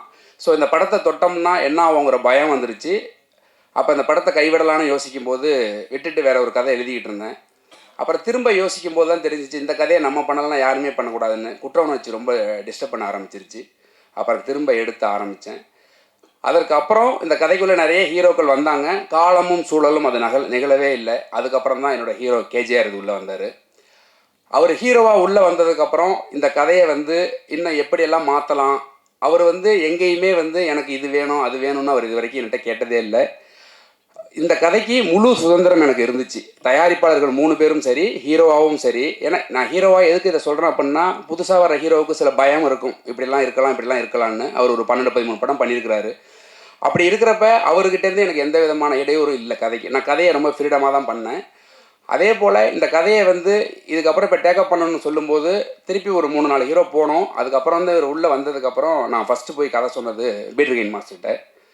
அவர் வந்து ஒரு காப்பி குடிச்சிக்கிறேன்னு சொல்லிட்டு கதையை ஆரம்பித்தவர் காப்பி குடிக்கவே இல்லை. கதை கேட்டு முடிச்சுட்டு நல்லா இருக்குன்னாரு. அப்போ வந்து மார்க் ஆண்டனி படம் ரிலீஸ் ஆகிருந்துச்சு. நல்லா இருக்குது, கதை நல்லா இருக்குது. அவர் ஒரு படம் டைரக்ட் பண்ணியிருக்காரு வியட்நாமில். அது மாதிரி எனக்கு ரொம்ப நெருக்கமாக இருக்குது அப்படின்னு சொல்லிட்டு ஹீரோ யாருன்னு கேட்டார். ஹீரோ சொன்னேன். வாய்ப்புக்காண்டி வேலை போயிட்டேன்னு சொல்லிட்டு எனக்கு ஆரி துப்புனார். அப்போ தான் நான் வந்து மாஸ்டர்கிட்ட சொன்னேன், இல்லை மாஸ்டர் நான் ஒன்று பண்ணி காட்டுறேன் மாஸ்டர், இல்லை நான் இண்டஸ்ட்ரியை விட்டு போயிடுறேன்னு சொல்லிட்டு வந்தேன். இல்லை அவ்வளோ பெரிய வார்த்தையெல்லாம் நீங்கள் சொல்லாதீங்க அப்படின்னாரு. அதுக்கப்புறம் பூஜையில் தான் மாஸ்டரை கூப்பிட்டு கேட்டேன், மாஸ்டர் இப்போ ஓகேவான்னு கேட்டு. மாஸ்டர் அப்போ தான் உள்ளே வந்தார். ஆனால் மாஸ்டர் அதுக்கு முன்னாடி கதை கேட்டுட்டு இதில் எனக்கு என்ன வேலை அப்படின்னு கேட்டார். எந்த சண்டையுமே இல்லையே அப்படின்னாரு. இல்லை மாஸ்டர் எனக்கு ஸ்போர்ட்ஸ் பண்ணி கொடுக்கணும்னு நான் ஆசைப்பட்றேன் அப்படின்னு சொல்லி அப்படி தான் மாஸ்டர் உள்ளே வந்தார். மாஸ்டர் உள்ளே வந்ததுக்கப்புறம் இந்த கதையுடைய ஸ்போர்ட்ஸ் எல்லாமே பெருசாக மாறுனுச்சு, எல்லாம் நடந்துச்சு. ஆனால் இந்த கதை ஆரம்பித்து இந்த கதையை தயாரிப்பு நிறுவனங்கள்லாம் தயாரிப்பு நிறுவனம் ஸ்வஸ்திக்கு ஆரம்பித்து போயிட்டு இருக்கும்போது நான் வந்து ஃபஸ்ட்டு கோர்ட்டு போகணுன்னு நான் சொன்னேன். கோர்ட்டு போகும்போது கோர்ட்டுக்கு வந்து குறைந்தபட்சம் 1 கோடி ரூபா செட்டு. நான் ஒரிஜினல் கோர்ட்டு மெட்ராஸ் யூனிவர்சிட்டி தான் பிளான் பண்ணியிருந்தோம். கடைசியில் ஜிஓ பாஸ் பண்ணி அது இல்லைன்னு சொல்லிட்டாங்க. கோயம்புத்தூரில் கருப்பு படம் பண்ண செட்டு தான் போயிருந்தோம். அந்த பட்ஜெட் எங்களுக்கு தாங்கலை. அது ஒரு நாளைக்கு 3 லட்ச ரூபா. அப்புறம் சரி வேறு வழி இல்லைன்னு சொல்லிட்டு செட்டு போகலாமா படத்தை கைவிடலாமாங்கிற நிலைமையெல்லாம் இருந்துச்சு. ஏன்னா இதுக்குள்ளே வந்த இன்வெஸ்டர்ஸ் திடீர்னு பேக் வாங்கி போயிட்டாங்க. அதுக்கப்புறம் பிரசாந்த், அருண், அஜித் இவங்க தான் வந்து முழுசாக இந்த கதைக்குள்ளே நின்று பண்ணிடலாம் அப்படின்னு சொல்லிட்டு வந்தபோது நான் முதல்ல கேட்டது கோர்ட். அது எனக்கு கேட்டது 75 லட்ச ரூபா. ஒரு புது டைரக்டரை நம்பி முதல்ல 75 லட்ச ரூபா செட்டு போட்டு கோர்ட் போர்ஷன் போகலாமாங்கிறது வந்து எனக்கு எதுவும் என் காதுக்கு வரல. நான் கோர்ட்டு தான் வேணும்னு சொல்லி கோர்ட் ஷூட்டெல்லாம் முடிச்சுட்டு ஏரியாவில் ஷூட் பண்ணிகிட்டு இருக்கும்போது எனக்கு வந்து ஹீரோ ஃபோன் பண்ணார். நீங்கள் கோர்ட்டு கேட்டப்போ வந்து நான் உள்பட நிறைய பேருக்கு உங்கள் மேலே கோபம் இருந்துச்சு.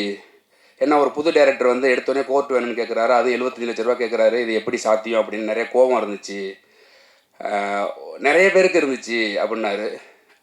அது அப்போ சொன்னார், ஆனால் நீங்கள் விடாப்பிடியாக இருந்து அந்த கோர்ட் வாங்கி நீங்கள் ஒன்று பண்ணிவிட்டு இப்போ ஒன்று பண்ணுறது வந்து நீங்கள் என்ன நினச்சி பண்ணீங்களோ அது ஒர்க் அவுட் ஆகிருக்கு அப்படின்னாரு.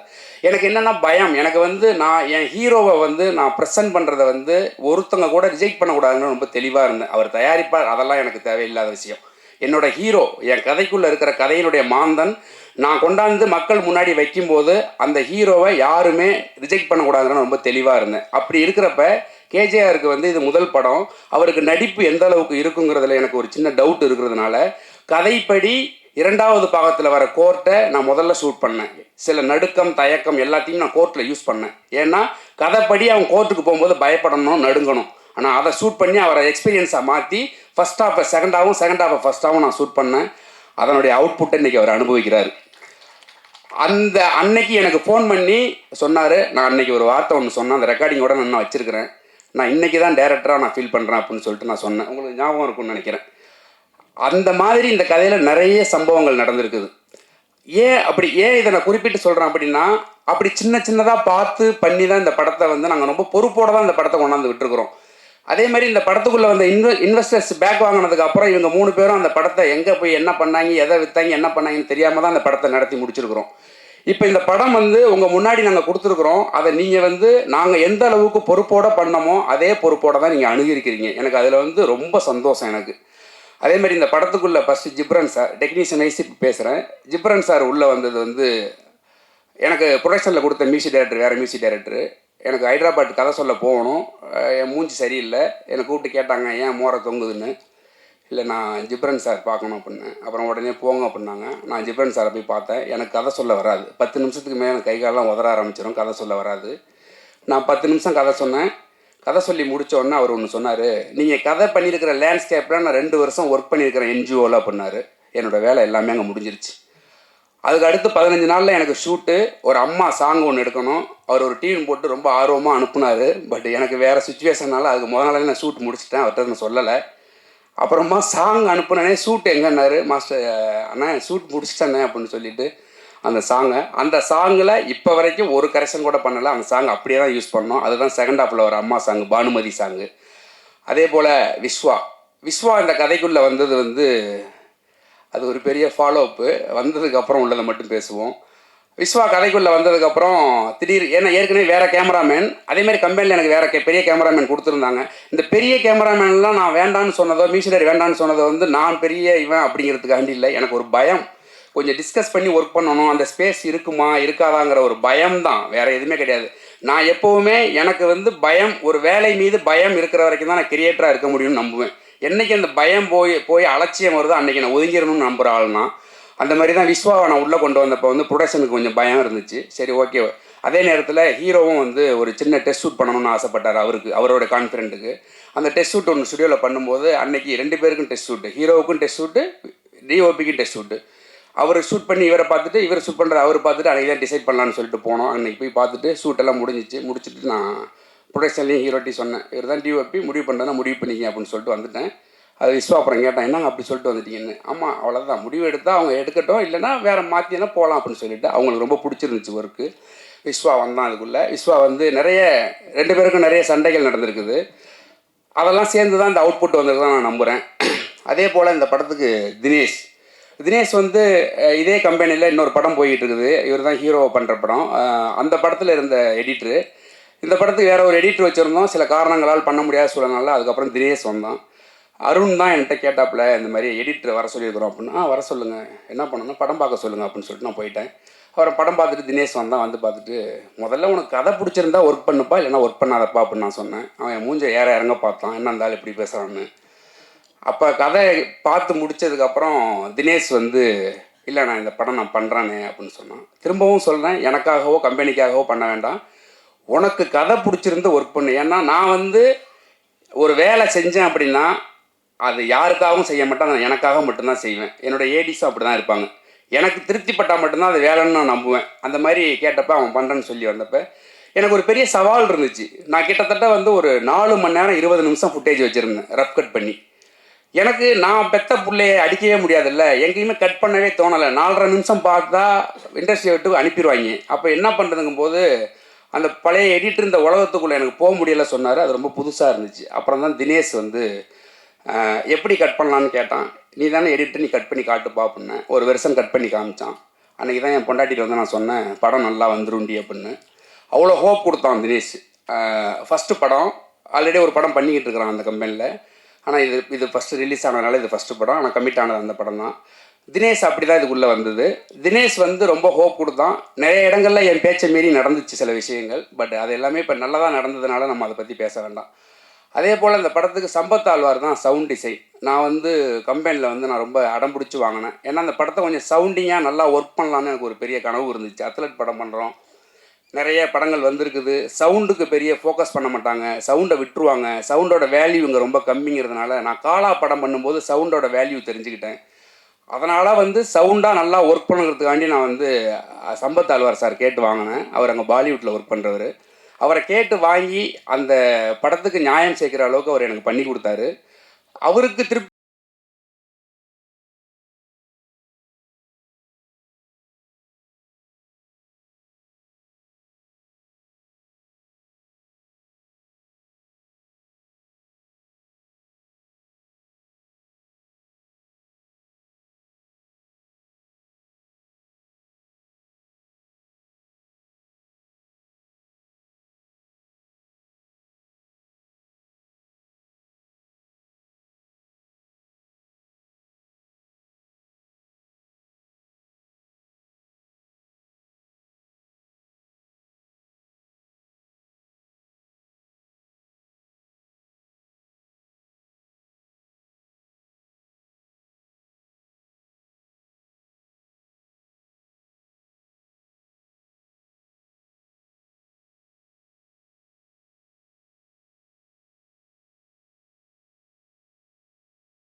வணக்கம்.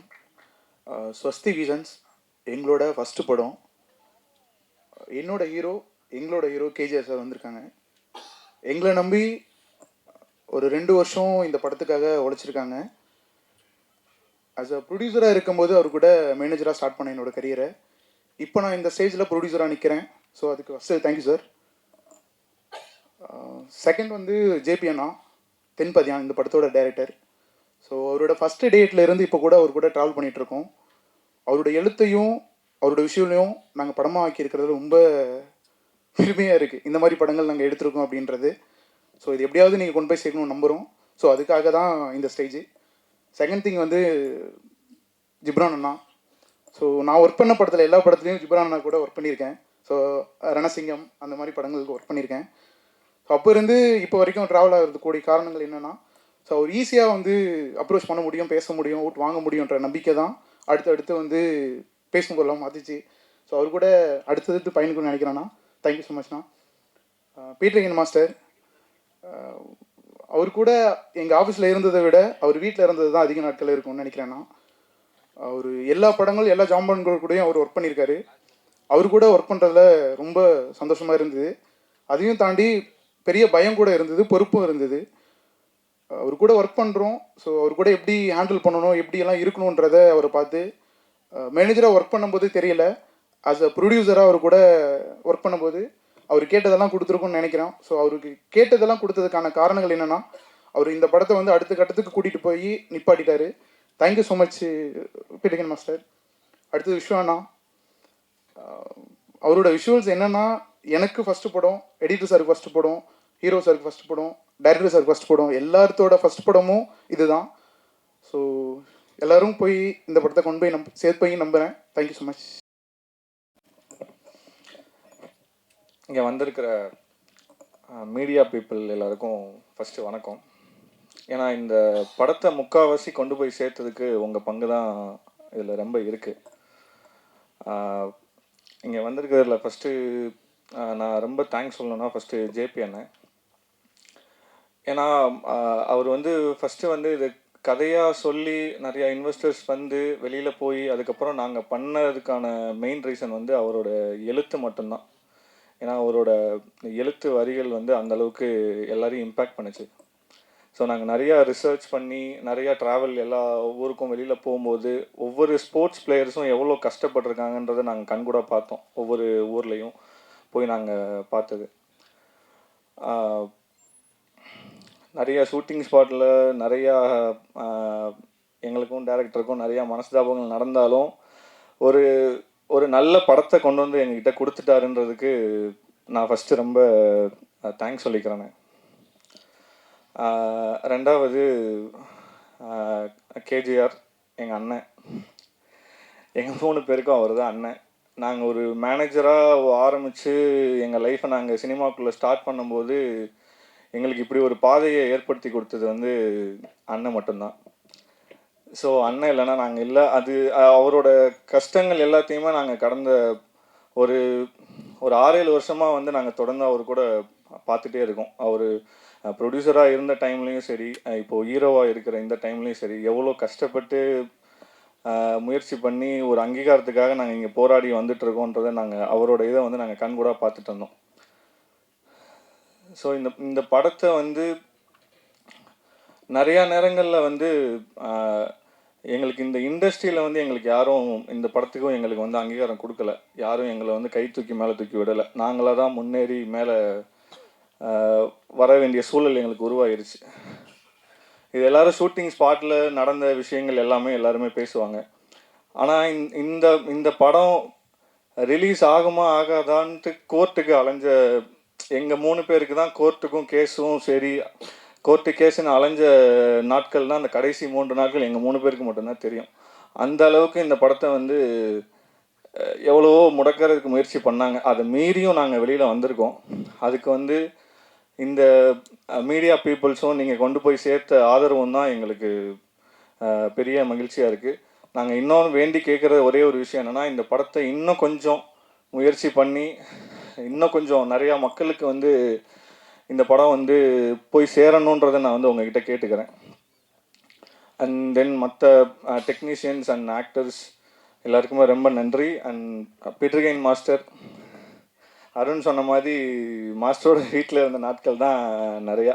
ஏன்னா அவர் வந்து எங்களுக்கு வந்து ஒரு ஒரு ஒரு வெல்விஷர் மாதிரி எங்களை நிறையா கைட் பண்ணி கூப்பிட்டு போகிற பீட்டர்கெயின் மாஸ்டர். தேங்க்ஸ் மாஸ்டர் நீங்கள் உள்ளே வந்ததுக்கு. தென் ஜிப்ரான் சார், ஜிப்ரான் சாரோட பாடலும் பேக்ரவுண்ட் ஸ்கோருன்னா இந்த படத்தை ஒரு ஒரு கட்டத்துக்கு மேலே உயர்த்தி நின்றுச்சு. ஸோ அதுக்கு ரொம்ப தேங்க்ஸ் சார்.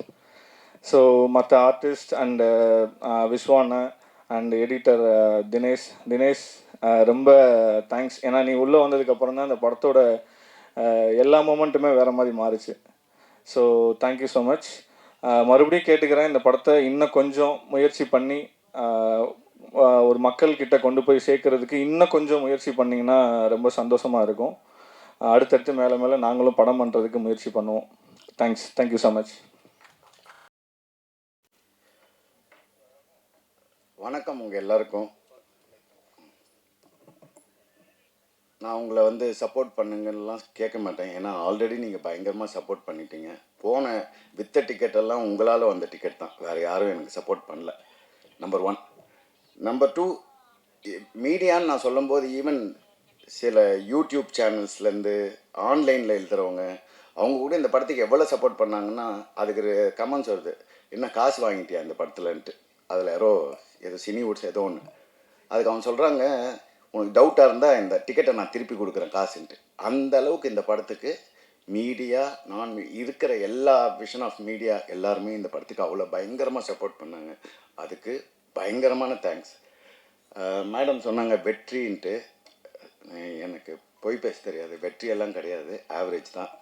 இது அடுத்த கட்டத்துக்கு கொண்டு போகிறது தான். எனக்கு சொன்னாங்க இன்றைக்கி வந்து தேங்க்ஸ் மீட்டா எதுக்குன்னு கேட்டேன். இது மாதிரி நான் சொன்னேன் அதெல்லாம் வேணாம் அப்படின்னேன். இல்லை ப்ரெஸ்ஸுக்கு தேங்க்ஸ். சரி ஓகே, அதுக்குன்னா நம்ம பண்ணலான்ட்டு. டு பி ஃப்ராங்க் ஆல்ரெடி நீங்கள் பண்ணிட்டீங்க. இதுக்கு மேலே உங்களை கேட்குறதுக்கு எனக்கு என்னன்னு தெரியல. ஏன்னா இந்த படம் வந்து முந்தானத்தோ ஆஃபீஸில் உட்காந்துருக்கும்போது நான் இருக்கேன்னு தெரியாமல் அந்த ப்ரொடியூசர்கிட்ட ஒரு டிஸ்ட்ரிபியூட்டர் பேசுகிறார், இதுக்கு தான்ப்பா நீ அந்த ஹீரோவை போட்டு எடுத்துருக்கணும், இன்னத்துக்கு இந்த படம் எங்கேயோ போயிருக்கோன்ட்டு. இந்த அளவுக்கு வந்து பேசுகிறாங்க. என்கிட்டயே வந்து நேற்று ஒரு டிஸ்ட்ரிபியூட்டர் ஒழுங்காக வந்து எதாவது லவ் படம் ஏதாவது ஒரு கலக்கி போட்டு பரோட்டா போட்டு அது மாதிரி பாட்டு போட்டு எடுத்துருக்கலாமே, அதுதான் இந்த ஜனங்க நான் சொன்னேன் இல்லை, நான் ஆரம்பம் பண்ணும்போதும் 5 நாள் ஒருத்த வரல, ஷோ பிரேக்கு. இந்த படமும் ஊர் சைடெலாம் ஷோ பிரேக் ஆச்சு. நான் எல்லா தேட்டர் ஓனருக்கும் நேற்று ஃபோன் பண்ணி நான் பர்சனலாக, சார் இப்போ தான் சார் பிக்கப் ஆகுது, கொஞ்சம் ஹோல்ட் பண்ணுங்கள் 2 அது மாதிரி எனக்கோசரம் நான் வந்து ஒரே வார்த்தை, இந்த அங்கீகாரத்தில் இந்த கோர்ட்டில் செகண்ட் ஹாஃபில் பேசுகிற மாதிரி இந்த ஒரு தடவை சான்ஸ் கொடுங்க, ஒரு தடவை. நான் ஜெயிக்கிறதுக்கு இல்லை, இந்த 3 ப்ரொடியூசர் ஜெயிக்கணும். ஏன்னா நான் வந்து ஆல்மோஸ்ட் 7 வருஷமாக நான் வாங்கின அடியெல்லாம் இந்த 3 பேர் எதெல்லாம் விற்றாங்கன்னு எனக்கு மட்டும்தான் தெரியும். இந்த படம் நடக்கிறதுக்கு இந்த படம் இன்னும் உங்களால் முடிஞ்ச அளவுக்கு 5%ஓ 10%ஓ புஷ் பண்ணிங்கன்னா அதனால் ஏதாவது வரும். அஸ் அன் ஆக்டராக இந்த படத்தில் நான் ஜெயிச்சிட்டேன். அதுக்கு வந்து நீங்கள் தான் மெயின் காரணம். 100%ல் 1000% ஜெயிச்சேன். எல்லா இன்டர்வியூலையும் கேட்டாங்க, நீங்கள் எவ்வளோ கான்ஃபிடென்ட் அஸ் அன் ஆக்டரான்ட்டு. நான் 10 கொடுத்த மார்க், அவ்வளோ கான்ஃபிடென்ட் ஆனாங்க. அது நீங்கள் பார்த்துருப்பீங்க. அஸ் எ பிஸ்னஸாக நான் சொன்னது அதே தான், ஒன்றுமே இல்லை. ஆக்சுவலாக மண்டே ஈவினிங்லேருந்து தான் ஆடியன்ஸே ஏற ஆரம்பித்தாங்க. அது கூட உங்களோட நியூஸு வர வர வர வர அதுதான். ஸோ இந்த ஒட்டுமொத்த இது வரைக்கும் வந்த கலெக்ஷனுக்கு மொத்தத்துக்கு காரணம் நீங்கள் மட்டும்தான். நேற்று வந்து ஒரு டிஸ்ட்ரிபியூட்டர் என்கிட்ட பேசுகிறாரு, உனக்கு இத்தனை படம் எடுத்திருக்க, உன்னை லான்ச் பண்ணுறாங்க, ஒரு ப்ரமோஷன் பண்ண தெரியாதா, உன் படத்துக்கெல்லாம் வந்து 2 கோடி 3 கோடிலாம் பண்ணுற, இந்த படத்துக்கு பண்ண தெரியும். சார் இல்லை சார், சின்ன ப்ரொடியூசர் சார். அப்போ தேட்டரை பிளாக் பண்ணு. மற்ற ப்ரொடியூசருங்கெல்லாம் எப்படி பண்ணுறாங்க, இப்போ உங்க கூட வந்து ரிலீஸ் ஆன படங்கள்லாம் எப்படி காட்டுறோம், கணக்கு காட்டுறோம். சொன்னேன் எப்படி சார், எனக்கு புரியலன்னா, இல்லை சார் அதுக்கெல்லாம் என்கிட்ட காசு இல்லை. அப்படி போலியாக ஒரு படத்தை வந்து நான் வந்து கலெக்ஷன் காட்டுறதுக்கோ நான் ஆள் இல்லை சார். இந்த படம் ஜெயிக்கும், அந்த நம்பிக்கை எனக்கு இருக்குது. இப்போ கம்மிங் பேக் டு டெக்னீஷியன், நான் பயங்கரமாக நடித்தேன் கிடிச்சேன்லாம் எல்லாம் சொல்கிறாங்க. அதுக்கு பின்னால் இருந்தது ஜேபி. அவரோட வார்த்தையாகட்டும், அவரோட வசனமாகட்டும், அவர் என்ன ஃபீல் பண்ணாரோ அதை நான் என்னோடய ஃபேஷியல் எக்ஸ்ப்ரெஷன்ஸில் கொடுத்தேன், அவ்வளோதான். இது முழுக்க எனக்கு கண்டிப்பாக தெரியும் இந்த வருஷத்தோட எல்லா அவார்ட்ஸும் நான் எடுப்பேன்ட்டு அஸ் அன் ஆக்டராக. அதுக்கும் நீங்கள் தான் காரணம். அதுக்கு முதல் கட்ட காரணம் ஜேபி. ரொம்ப கஷ்டப்பட்டிருக்காரு பயங்கரமாக. இப்போ இந்த படம் வந்து என்ன வேணாலும் பண்ணலாம், ஆனால் அங்கீகாரம் ஆக்சுவலாக மூஞ்செல்லாம் பார்த்தீங்கன்னா யாருமே சந்தோஷமாக இல்லை. நீங்கள் ஆக்சுவலாக மாஸ்டர் தவிர இது எல்லாருமே ரொம்ப சோகமாக இருப்பாங்க பார்த்தீங்கன்னா. ஏன்னா அவருக்கு வந்து 100 படம் இருக்குது, அது பிரச்சனை இல்லை. இவங்களுக்கு எல்லாருக்கும் வந்து இந்த படம் ஜெயிச்சாதான் அடுத்த வேலை சோறு. இதுதான் உண்மை. இது எத்தனை பேர் சொல்லுவாங்கன்னு எனக்கு தெரியாது. நான் அதான் சொல்லுவேன், அறம் எடுக்கும்போது இதே தான் ஆச்சு. வெயிட் பண்ணுங்க. நான் கெஞ்சறேன் போயிட்டு. நேற்று வந்து எல்லா தேட்டர் ஓனருக்கும் ஃபோன் பண்ணி, சார் ஹோல்ட் பண்ணுங்க சார் தூக்கி போடுங்க சார், அடுத்த படம் வேலையை பாருங்கள் சார், அவ்வளோதான். இந்த படத்தை வச்சு என்ன பண்ண போகிறீங்க? அதான் நல்ல பேர் வாங்கிட்டீங்கள சார். காசு போட்டிருக்கானுங்க சார், 3 ஷோ சார், 2 ஷோ தரோம். ரொம்ப பேசும்போது என்ன ஆகுனா, அவங்க பேசும்போது நம்மளுக்கு டிமோட்டிவேட் ஆகுது. இவ்வளோ தூரம் இப்போ அங்கீகாரன்றது உடச்சிடுறாங்க. இங்கே இருக்கிற பிக்கஸ்ட் மாஃபியா எல்லாமே சேர்ந்து, நான் பேசக்கூடாது படத்துக்கு பற்றி பேசுகிறோம், நிறைய விஷயங்கள் இருக்குது. அதை மீறி இந்த படம் ஜெயிக்கணும். இந்த படம் வெளிவராமல் இருக்கிறதுக்கே அவ்வளோ பண்ணாங்க பாவம். அந்த 3 ப்ரொடியூசர் கோர்ட்டு கேஸுன்னு தெரிஞ்சு. எதுக்குன்னா, ஒரு நாள் நான் பால்கனில் உட்காந்துருந்தேன். நான் சொல்கிறது வந்து 2018.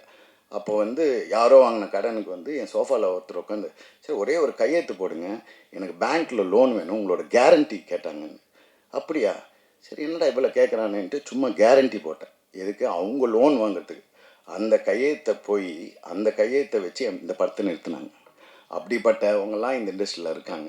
இதுக்கு நடுவுலையும் நான் ஜெயிக்கணும். இது என்னோடய செகண்ட் லைஃப். கண்டிப்பாக நான் ஜெயிப்பேன். நான் படத்தில் ஒரு டைலாக் சொல்லியிருப்பேன், நீங்கள் செஞ்ச மாதிரிலாம் நான் உங்களுக்கு செய்ய மாட்டேன் சார்ன்ட்டு. அதே மாதிரி இந்த 3 ப்ரொடியூசர் வந்து இந்த படத்தில் சம்பாதிக்கலான்னு எனக்கு தெரியல. ஆனால் நான் விட மாட்டேன். என்னை எப்படி மற்றவங்களாம் கைவிட்டாங்களோ அது மாதிரி நான் இவங்களை விட மாட்டேன். கண்டிப்பாக ஜெயிப்பேன். அடுத்த 10 வருஷத்தில் இந்த தமிழ் சினிமாவில் நான் பெரிய ஆக்டராக ப்ரூவ் பண்ணுவேன். என் நம்பர்ஸும் இதே தேட்டர் ஓனர்ஸ் எல்லாம் பின்னால் வந்து நின்று உங்கள் படத்தை கொடுங்கன்னு கேட்குற லெவலுக்கு நான் முன்னுக்கு வருவேன். இது எழுதி வச்சுக்கோங்க. 2 டெக்னீஷியன்ஸ். இந்த படம் வந்து ஃபஸ்ட்டு ஸ்டார்ட் பண்ணும்போது நான் சொன்னேன், இதில் எனக்கு மாஸ்டர் வேணும் எப்படியாவதுன்ட்டு. அப்போ இவங்க பட்ஜெட் போட்டிருந்தாங்க. இவங்க போட்ட பட்ஜெட் வந்து அவரோட ஒரு நாள் சம்பளம். நான் பார்த்தேன், இதில் வேலைக்கு ஆகாது, போய் காலில் விழுந்துருங்க, என் பேர் சொல்லி காலில் விழுந்து எப்படியாவது கொண்டு வாங்கன்னா, சரி ஒரு 5 நாள் கேட்கலான்ட்டா மொத்தம் போடுறாங்க. 25 நாள் டேட் கேட்குறாங்க. தெய்வமே மனசாட்சி இருக்கா உனக்கு அப்படின்னாரு. தெய்வமே எல்லாம் 3 பேர் ஏன் ரொம்ப நாளாக வீட்டில் இருந்தாங்கன்னா, அவங்க வீட்டிலே உட்காருது. அவர் பிடிச்சி இந்த படத்துக்கோசரம் 2 படத்தை டேட்டு விட்டார். அந்த 2 படம் காசு ப்ளஸ் என்னோட 25 நாள். கூட பிறந்தவங்கெல்லாம் நான் இப்போ யாருமே நம்புறதில்ல எனக்கு நடந்த லைஃப்பில் தான். ஆனால் அந்த ஒரு கேரக்டர் தான் வந்து நான் ஏன் தெய்வம்னு கூப்பிட்றேன்னா அதுக்கு தான். எதுக்கு பண்ணுதுன்னு எனக்கே தெரியாது, ஆனாலும் பண்ணுறாரு. இன்றைக்கி வரைக்கும் அப்படியே பண்ணிக்கிட்டு இருக்காரு என் வாழ்க்கையில். இன்னொன்று ஜிப்ரான். நான் வந்து ஜிப்ரான் மேலே ஜிப்ரான் வந்து ஒரு சாபக்கேடு தமிழ் சினிமாவுக்கு. நான் தப்பாக நினச்சிக்காதீங்க. நீங்கள்லாம் வந்து தமிழ் சினிமாலேயே இருக்கக்கூடாது. ஏன்னா அந்த ஆளுக்கு இது வரைக்கும் அங்கீகாரமே இல்லை. நான் அந்த ஆளுன்னு சொல்கிறேன்னா ரொம்ப அவ்வளோ உழைச்சிருக்கார். ஆனால் என்ன அவர் யாராவது போய் கேசட் என்ன ஆடியோண்ணா ஜிப்ராண்ணா என்னங்க இருந்தாலும் பயங்கரமாக மியூசிக் போடுவான், ஆனால் பாட்டு எங்கேங்க? அதுதான் நான் சொல்லுவேன், நீங்களும் கலக்கி முட்டை எல்லாத்தையும் போட்டு அடிங்க, அப்போ தான் இந்த ஜனங்களுக்கு பிடிக்கும். நீங்கள் உட்காந்து பயங்கரமாக வாசித்து இதுக்கு அங்கீகாரம் கிடைக்கல. என்றைக்கு உங்களுக்கு அங்கீகாரம் கிடைக்குதோ அன்றைக்கி தான் தமிழ் சினிமா ஜெயிக்கும். எழுதி வச்சுக்கோங்க. 3வது கேமராமேன் விஸ்வா. பயங்கரமாக எங்கிட்ட திட்டுவாங்க, டெய்லி திட்டு வாங்குவான். ஆனால் கொடுத்த வேலையை பயங்கரமாக சூப்பராக பண்ணிட்டான் ஜிப்ரன். அப்புறம் என் தங்கச்சி தங்கமயில். ஆக்சுவலாக என் குழந்தைங்கள நான் தங்கமயில் கூப்பிடுவேன். அவள் பார்க்கும்போது எனக்கு அதனால் தங்கமயில்னு பேர் வச்சேன். அதே மாதிரி ஷூட்டிங் ஃபுல்லாக அப்படியே ரியலாக அண்ணன் தங்கச்சி மாதிரி இருந்தோம். ரொம்ப தேங்க்ஸ். இந்த படத்துக்கு வந்து வேறு ஒரு எடிட்டர்ஸ் வந்தாங்க. அவங்க வந்து பயங்கரமாக எடுக்கும்போதெல்லாம் ஃபுல்லாக இருந்துட்டு ஃபுட்டேஜை பார்த்தோன்னே, சரி எனக்கு புரியலையேன்னாங்க. என்னங்க புரியல அப்படின்னு போட்டு ஒரு நாள் தினேஷை கூப்பிட்டு இதை நீ பண்ணுன்னு சொன்னான். அவன் ஒரு மேஜிக் பண்ணிட்டான். கண்டிப்பாக இந்த படத்துக்கு எனக்கு கிடைச்ச பெரிய கிஃப்ட்டு தினேஷ். எந்த அளவுக்கு மேஜிக் பண்ணிட்டான்னா பிரிச்சுட்டான் படத்தை. எனக்கு தெரிஞ்சு அவன் தமிழ் சினிமாவில் இன்னும் 3 வருஷத்தில் பெரிய எடிட்டர் ஆவான். அவன் டேட்டுக்கு எல்லாரும் அலைவீங்க, பார்த்துக்கோங்க. அப்புறம் என் கூட நடித்தவங்க எல்லாருமே என் கூட நடித்த விஜய் மேடம்னு ஒருத்தர் நடித்தாங்க. அந்த மேடம் பார்க்கும்போதுலாம் என் பிரின்சிபல் ஞாபகம் வரும். பயங்கரமாக அவங்கள பார்த்தாவே வந்து ஒரு மாதிரி கோபம் வரும். அவங்களாகட்டும், என் கூட மன்சூர் அலிகான் சார் ஆகட்டும், என் கூட ஒர்க் பண்ண எல்லா ஆர்டிஸ்ட்டும், கோ ஆர்டிஸ்ட் சிந்துரி ஆகட்டும், மேடம் வசுந்தரா மேடம் ஆகட்டும், ராம்ஜி சார் ஆகட்டும், எல்லாருமே ரொம்ப நல்லா பண்ணாங்க. கேட்கும் போதெல்லாம் நிறைய வாட்டி டேட்டு மாறிச்சு. 2 வாட்டி எனக்கு வந்து கிழிஞ்சுது இதில். அதனால் ஒரு 3 மாதம் போச்சு. அப்புறம் மாஸ்டர் டேட் கேட்கும்போது இவங்கெல்லாம் இருக்க மாட்டாங்க. திருப்பி உங்கள் டேட் வாங்கணும். அப்புறம் என் கூட நடித்த அம்மா, அப்படியே எங்கள் அம்மாவை நான் பேசும்போதெல்லாம் எங்கள் அம்மா கிட்ட பேசுகிற மாதிரியே இருக்கும். இந்த படத்தில் வந்து நிறைய டைலாக் வந்து ஜேபி வந்து அவர் கதைக்கு எழுதினாரா இல்லை எனக்குன்னு எழுதினாரான்னு தெரில. இதில் நான் பேசும்போது எப்படிங்க இப்படி நடிச்சிங்க இப்படி நடிச்சிங்க, நான் நடிக்கலைங்க. 7 வருஷமாக என் அனுபவித்ததெல்லாம் அப்படியே பேசினேன், அவ்வளோதான். எங்கள் அம்மா சொல்லுவாங்க, உன் தலைமுறையோட எல்லாத்தையும் இந்த தலைமுறையோட மாறினுன்ட்டு. அது எங்கள் அம்மா சொல்லிக்கிட்டே இருப்பாங்க. திருப்பி என்னோட 2வது லைஃப் ஆரம்பிச்சிருக்கேன். இந்த 2வது லைஃப்பை நீங்கள் சப்போர்ட் பண்ணிட்டீங்க, நீங்கள் சப்போர்ட் பண்ணுவீங்க. உங்கள் சப்போர்ட்டுக்கு எல்லாமே நன்றி. இதுக்கு மேலே எனக்கு பேச தெரியல. ரொம்ப தேங்க்ஸுங்க, ரொம்ப தேங்க்ஸ். சார் கேஜிஆர் சார் இங்கே சார் இங்கே சாரி சார். சார் சார் நீங்கள் நிறைய படம் எடுத்திருக்கீங்க. பெரிய பெரிய ஹீரோக்களெல்லாம் வந்து வாழ வச்சுருக்கீங்க. அதுக்கெல்லாம் பல கோடி செலவு பண்ணியிருக்கீங்க. நீங்கள் முதல் தடவையாக வந்து ஒரு ஹீரோ எடுக்கும்போது சம்மந்தப்பட்ட ஹீரோயின் டெக்னீஷியன்லாம் உங்களை வாழ்த்தலாம், உங்களுக்கு வந்து சப்போர்ட் பண்ணலாம். இந்த படம் எல்லாருக்குமே பிடிச்சிருக்கு. அவ்வளோ நல்ல படத்தை அவங்களால முடிஞ்ச அளவுக்கு கை கொடுக்கலாம். எனக்கு தெரிய பிரபுதேவா மாஸ்டர் மாதிரி 1-2 பேர் தவிர வேறு யாருமே சப்போர்ட் பண்ணலையே, என்ன காரணம்? சார் இதை நான் ட்விட்டர்லேயே போட்டிருக்கேனே சார். Simple sir. நீங்கள் ஏதோ மெசேஜ் போட்டிங்க. இந்த ஆள் வந்து என்ன, இந்த ஆள் வந்து எடுத்து அங்கீகாரத்துக்கோசம் அலையிறான், வெறும் பத்திரிகை ஊடகங்கள் தவிர வேறு யாருமே வரலன்ட்டு. அதுதான் உண்மை. இங்கே வந்து நான் ஜெயிக்கக்கூடாதுன்றது ரொம்ப தெளிவாக இருக்காங்க சார். அதுக்கு பின்னால் இருக்கிற பாலிடிக்ஸோ பிஸ்னஸோ இப்போ நம்ம பேசக்கூடாது இதில். அதை நான் ஜெயிக்கும்போது ஒரு நாள் நான் அன்றைக்கி சொல்கிறேன். எப்படி வந்து இன்னொரு 2 வருஷம் கழித்து கேளுங்க. அன்றைக்கி நான் பெருசாக ஜெயிச்சுட்டு எனக்கு ஒரு நம்பர் இருக்கும். அந்த நம்பரோடு நான் பேரோடு சொல்கிறேன். இப்போ அது பேச விருப்பம் இல்லை சார். பப்ளிக் எப்படி இருக்கீங்க? தேட்டர் போனீங்களா, எப்படி இருக்குது அதை பற்றி கொஞ்சம் சார்? அதுதான் நான் சொல்கிறேன். உங்களால் வந்த பப்ளிக் எல்லாமே அழுதாங்க. அந்த 40 வயசுக்கு மேலே இருக்கவங்களாம் அழுதாங்க. 40 வயசுக்குள்ளே இருக்கலாம் ஹெவி ஹார்ட்டோடு போனாங்க. இது வரைக்கும் ஒருத்தர் கூட இது நல்லா இல்லை ஃபர்ஸ்ட் ஹாஃபில் கொஞ்சம் லேக் இருக்குதுன்னு சொன்னவங்க தவிர படமாக இது வரைக்கும் ஒருத்தர் கூட குறையாக சொன்னதே இல்லை. அதுவே எனக்கு பெரிய வெற்றி. நாங்கள் படம் பார்க்கும்போது எந்த அளவுக்கு ஏறும், நாங்கள் என்ன எதிர்பார்த்தோமோ அதை விட 100% வந்திருக்கு. ஆனால் டிக்கெட்டாக போச்சா நம்பர்ஸாக போச்சோன்னா சந்தேகம் சார். உண்மையாக அதுதான் சொல்கிறோம். நானும் வந்து ஒரு 230 தேட்டரில் ஒரு 150 தேட்டர் வந்து எதெல்லாம் வந்து உங்கள் இன்ஃப்ளூயன்சர்ஸ் வந்து ஃபோட்டோ போடுறாங்களோ அதில் மட்டும் நான் ஒரு 100 டிக்கெட் எடுத்து என் படத்தையும் நான் காட்டலாம். நான் இப்போ ஆக்டர் சார். நான் அந்த ப்ரொடியூசராக இருந்தால் அந்த மேஜிக் பண்ணலாம். அது பண்ணதால் தான் நான் இங்கே இருக்கேன். அதுதான் சார். டேரக்டர் சார் தென்பாதியன், இப்போ இந்த விளையாட்டுத்துறை வந்து மேம்படுத்த முடியல, போகல, அதுக்கு தடைகள் இருக்குதுன்னு சொல்ல வரீங்க. 2வது படத்தில் யார் மேலே போக முடியல, அதை யார் தடுக்கிறாங்கங்கிறது 2 வருஷம் வைக்கிறீங்க. எந்த சமூகம் மேலே போகலை, எந்த சமூகம் தடுக்குதுன்னு சொல்கிறீங்க. அப்போ யார் தடுக்கிறாங்களோ அவங்களுக்கான பதில் படத்தில் இருக்குது. இல்லைண்ணா, நான் எடுத்த படத்தில் சமூகம் சார்ந்து எதுவுமே இருக்காதானே? அப்போ இந்த வக்கீல் பேசி லாங்குவேஜ் என்ன?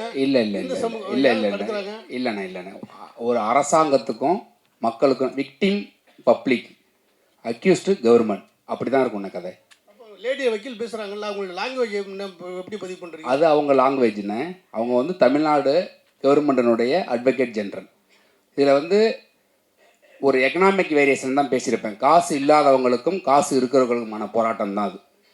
அப்போ அதிகாரத்தில் இருக்கிறவங்க, அதிகாரத்துக்கு வந்தவங்களும் அதிகாரத்தில் இருக்கிறவங்களும் என்னவா அணுகுறாங்க மக்கள் அப்படிங்கிறது தானே சமூகம் சார்ந்து ஒரு இடத்துல கூட இருக்காதுண்ணே. ஏன்னா விளையாட்டுத்துறையில் எல்லா சமூகம் சார்ந்துமே கீழே தான் இருக்கிறாங்க. கிரிக்கெட் தவிர எல்லா விளையாட்டுத்துறையில் இருக்கிற விளையாட்டு வீரர்களும் கீழே தான் இருக்கிறாங்க. அதுக்குள்ளே எல்லா சமூகமும் கலந்துருக்குது. சார் கேஜே சார், இங்கே வாழ்த்துக்கள் சார். நல்லா இருந்தது படம். Thank you sir. இந்த படத்துக்கு அப்புறம் தமிழ்நாடு விளையாட்டு மேம்பாட்டு ஆணையம் இல்லை நேஷனல் அத்லெட்டிக்லேருந்து ஏதாவது உங்களுக்கு ஃபோன் கால்ஸ் இல்லை ஏதாவது சம்மந்தமான கிளாரிஃபிகேஷன் அது மாதிரி ஏதாவது இருந்தது? அதெல்லாம் ஒரு ஃபோனும் வரல சார். பாவம் எங்கள் ப்ரொடியூசர்ஸ் வந்து தமிழ்நாடு கவர்மெண்ட்டை போய் மீட் பண்ணியிருக்காங்க. ஏன்னா இப்போ ஸ்போர்ட்ஸ் மினிஸ்டரை மீட் பண்ணாங்க, ரிலீஸுக்கு முன்னாடியே மீட் பண்ணி. அதுக்கப்புறம் இந்த படத்தில் நான் கேட்குற கேள்வி, இந்த ஆதிரன் கேட்குற கேள்விக்கு பதில் சொன்னாவே இப்போ ஸ்போர்ட்ஸ் மினிஸ்டர் ஏதோ ஒரு இன்டர்வியூ எல்லாம் பார்த்தேன், போதை வில்லேஜ் போதையாக மாறிட்டு இருக்குன்ட்டு. இது எல்லாமே இந்த படத்தில் சொல்லியிருக்கோம். இதுக்கு என்ன பதில், இதுக்கு என்ன சொல்யூஷன் நீங்கள் வெளில தேட தேவையில்லை. இந்த படத்தை பார்த்தாவே கஷ்டப்பட்டு உட்காந்து ரிசர்ச் எல்லாம் பண்ண தேவையில்லை. போய் டாஸ்மார்க்கு போய் ரிசர்ச் பண்ணாங்களே போன கவர்மெண்ட், அது மாதிரிலாம் பண்ண தேவையில்லை. இந்த படம் தான் ஒரு ப்ளூ பிரிண்ட், இந்த ஸ்போர்ட்ஸை எப்படி டெவலப் பண்ணணுன்ட்டு. அவ்வளோதான், முடிஞ்சு போச்சு. தேங்க்யூ.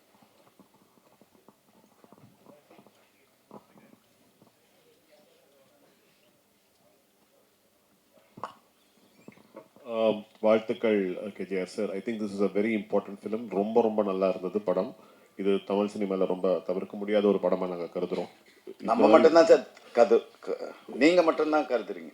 இல்லை அப்படி கிடையாது சார். இது நீங்கள் சொன்னாலும் சொல்லலைனாலும் சொல்லியிருக்கிற உண்மை வந்து ரொம்ப சாதாரண உண்மை கிடையாது. இது ரொம்ப பொதுமக்களுக்கு தெரிய வேண்டிய ஒரு படம். இந்த மாதிரி ஒரு படம் எடுக்கிறதுக்கு ரொம்ப தைரியம் தேவை. எடுத்திருக்கிறதுக்கு உங்களுக்கு வாழ்த்துக்கள். ஸோ யார் அக்செப்ட் பண்ணிக்கிறாங்களோ இல்லையோ, the truth is that this film is an important film in Tamil cinema. It is a landmark film. There is no doubt about that.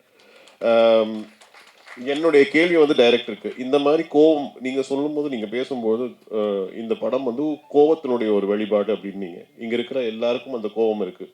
ஆனால் உங்களுக்கு மாத்திரம் இந்த படத்தை எடுக்கணும்னு ஏன் தோணுச்சு? என்ன specific reason, spark for the film? அண்ணா ஒன்றும் இல்லைண்ணே, என்னோட கிராமம் வந்து மன்னார்குடி பக்கத்தில் வடுவூர். என்னோட கிராமம் விளையாட்டு கிராமம். இப்போ அந்த கிராமம் இருக்குது, விளையாட்டு இல்லை. எனக்கு விளையாட்டுக்கு சம்மந்தம் கிடையாது. என் ஊருக்குள்ளே இருக்கிற விளையாட்டு கபடி வாலிபால் பிளேயர்ஸை தமிழ்நாடு இந்தியா லெவலில் நீங்கள் எங்கே சொன்னாலும் என் ஊரை தெரியும். என் ஊரை எல்லா ஊருக்கும் தெரியுங்கிறதே நான் இந்த கதைக்கு ரிசர்ச் போகும்போது தான் எனக்கு தெரிஞ்சிச்சு. திருநெல்வேலியில் இருக்கிற ஒருத்தர் வந்து என் மாமன் பையன் பேரை சொல்லி ரைட் ஆர்ச் ஆடினா சூப்பராக ஆடுவானு சொல்கிற அளவுக்கு இந்தியா ஃபுல்லாக இருக்கிறாங்க. இது இல்லாமல் என்னுடைய கிராமத்தில் இருக்கிற விளையாட்டு காணா போனதை மாதிரி தேடும்போது அது பெரும்பான்மையான கிராமத்தில் அது இருக்குது. என்னென்னா விளையாட்டு வீரர்கள் சரியாக இருந்தால் அந்த சமூகம் சரியாக இருக்கும்னு நான் நம்புகிறேன். ஏன்னா ஒரு ஒழுக்கத்தை வந்து ரொம்ப ரொம்ப ப்ராப்பராக ஃபாலோ பண்ணுறது வந்து விளையாட்டு வீரர்கள் நான் வந்து பார்க்குறேன். அதாவது இன்னைக்கு வந்து போதை வஸ்துகள் வந்து ரொம்ப ரொம்ப தீவிரமாக சமூகத்தில் ஊடுருவி இருக்குது.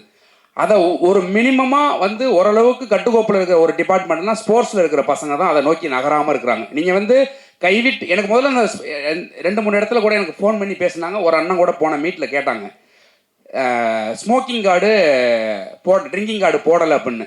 எனக்கு முதல்ல ஒரு ஸ்போர்ட்ஸ் படம் பண்ணுறப்ப எனக்கு மது எனக்கு நீடே இல்லையே. எனக்கு ஒரு ஸ்போர்ட்ஸ் பர்சன் எப்படி குடிப்பான், ஒரு ஸ்போர்ட்ஸ் பர்சன் எப்படி தம் அடிப்பான், எனக்கு அதுக்குள்ளே போகவே எனக்கு தோணலை. ஏன்னா நான் சந்தித்த வீரர்கள் எல்லாம் சோத்துக்கு வழியிலனா கூட ஓட தான் நிற்கணும், குடிக்க தோணலை.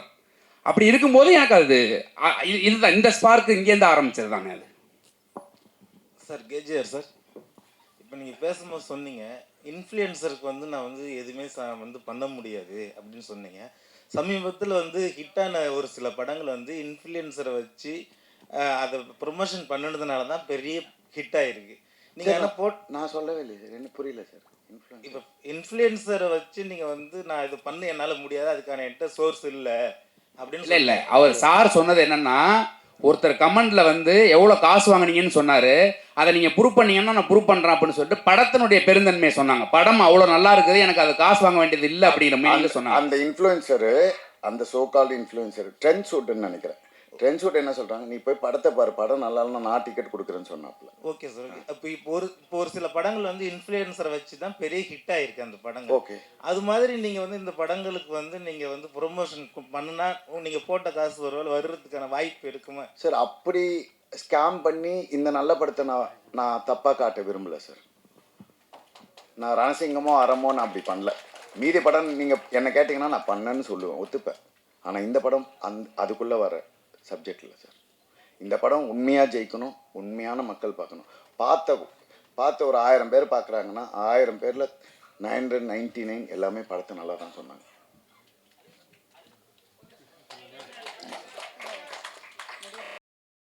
லிஸ்ட் இருக்காங்க. அண்ட் சுரேன் நம்ம கூட படத்துலையும் வந்து நடிச்சிருக்காரு ஒருத்தர். அவர் வந்து ரியல் அத்லீட், 400 மீட்டர் 200 மீட்டர் இந்தியாவில் பார்ட்டிசிபேட் பண்ணி ரீசெண்டாக ஸ்டேட் கோல்டு மெடல் வாங்கின ஒருத்தர்.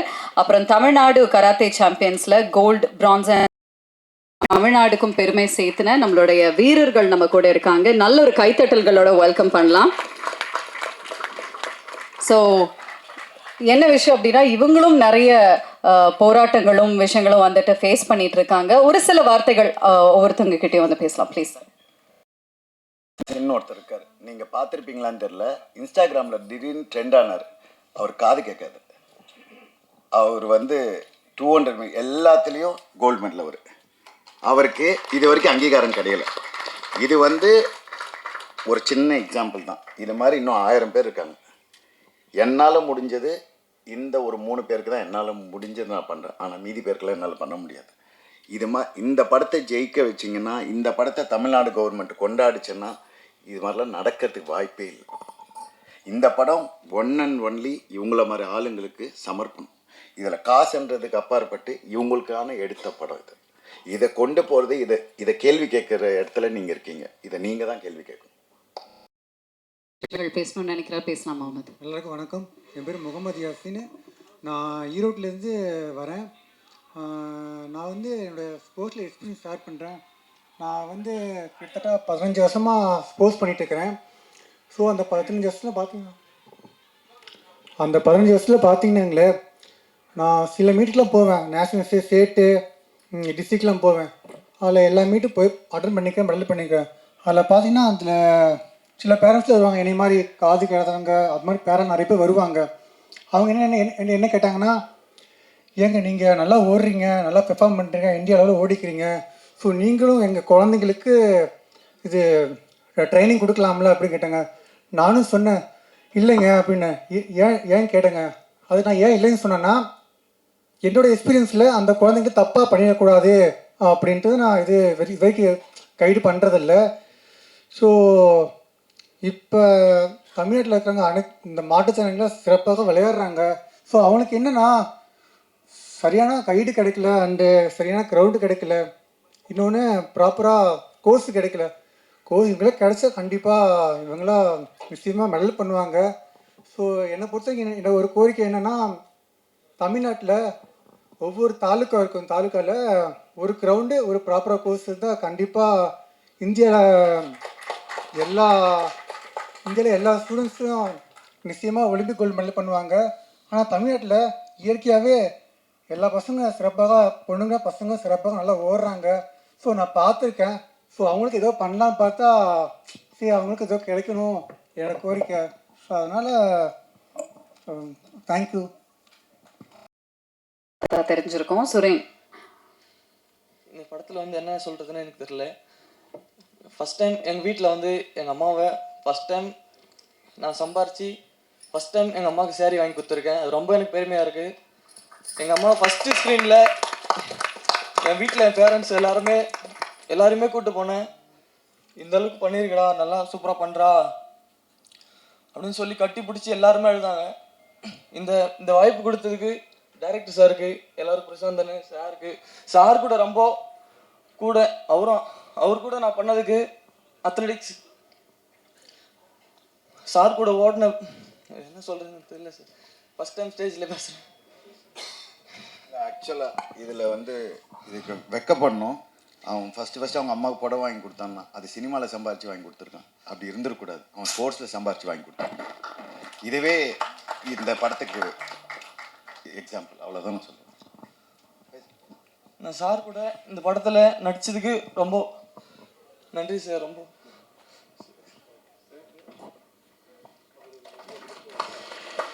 வாய்ப்பு கொடுத்ததுக்கு ரொம்ப நன்றி சார்.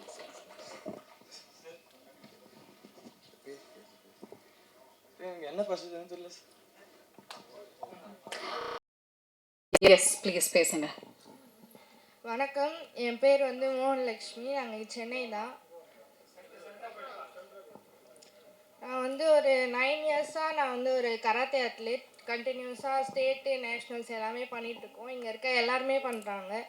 இப்போது கராத்தே வந்து இங்கே தமிழ்நாட்டில் நாங்கள் ஒழுங்காக இன்னும் ரெகக்னைஸ் ஆகலை. மற்ற ஸ்டேட்டில் எல்லாமே நேஷ்னல் பிளேயர்ஸ், ஸ்டேட் பிளேயர்ஸ்க்கு வந்து ஒரு கவர்மெண்ட் ஜாபாக இருக்கட்டும், ஃபண்டாக இருக்கட்டும், இது எல்லாமே கரெக்டாக இருக்குது. எங்களுக்கு வந்து இன்னும் ரெகக்னைஸ் ஆகலை. எங்களோட மெயினான ரெக்வெஸ்ட் என்னென்னா, கராத்தே வந்து இங்கே தமிழ்நாட்டில் சிஎம் ட்ராஃபியில் எங்களை ரெகக்னைஸ் பண்ணி கராத்தே கேம் இன்க்ளூட் பண்ணணும். அதுதான் எங்களோட ரெக்வெஸ்ட். இப்போ சிஎம் ட்ராஃபியில் கராத்தே இன்க்ளூட் ஆச்சுன்னா நாங்கள் இப்போது படுற கஷ்டம், எங்களுக்கு ஃபண்டு, கவர்மெண்ட் ஜாப் இது எல்லாமே எங்களுக்கு கிடைக்கும். எங்களால் அகாடமிக்ஸும் பார்க்க முடியும், ஸ்போர்ட்டும் தமிழ்நாடு வந்து ரெப்ரசன்ட் பண்ணி இன்னும் எங்களால் பெரிய லெவலில் ப்ளேஸ் பண்ண முடியும். நேஷ்னலாக இருக்கட்டும், ஸ்டேட்டாக இருக்கட்டும். ஸ்போர்ட்ஸ் டெவலப்மெண்ட் அத்தாரிட்டி ஆஃப் இந்தியாவுக்கும் தமிழ்நாடு கவர்மெண்ட்க்கும் இந்த ரெக்வெஸ்ட் வந்து நாங்கள் வைக்கிறோம். சிஎம் ட்ராஃபியில் வந்து கராத்தேவை இன்க்ளூட் பண்ணணும்னு.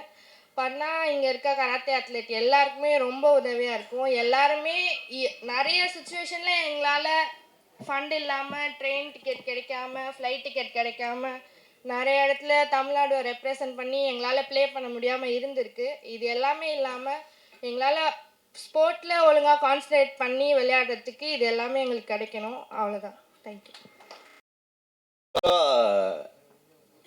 கராட்டே கோச் என்னை பார்த்துக்கோங்க, எனக்கு 41 இயர்ஸ் ஆகுது.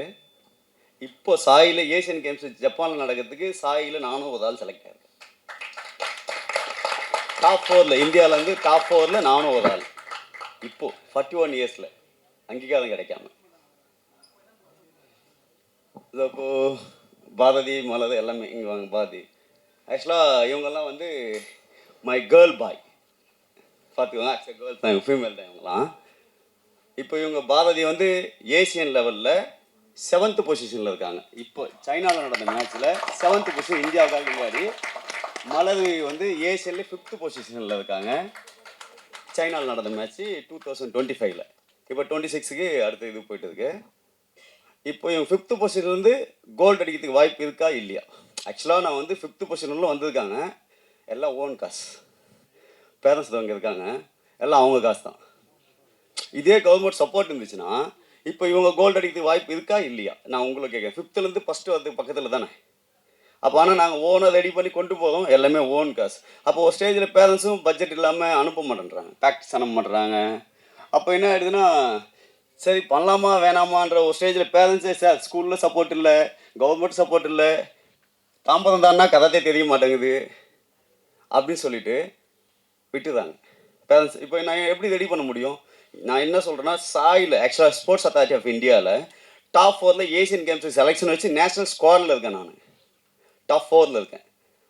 அப்போ ஏஷியன் கேம்ஸுக்கு அடுத்த ஜென்ரேஷனை நாங்கள் ரெடி பண்ணணும் அப்படின்னா சப்போர்ட் இல்லாமல் பண்ண முடியல. எல்லாமே ஓன் காசாக பட்ஜெட்டுக்கு அப்புறம் அவங்களால எல்லாமே பெரிய பெரிய ஆள்லாம் கிடையாது, எல்லாமே middle class low class family தான் கராட்டே பண்ணுறாங்க.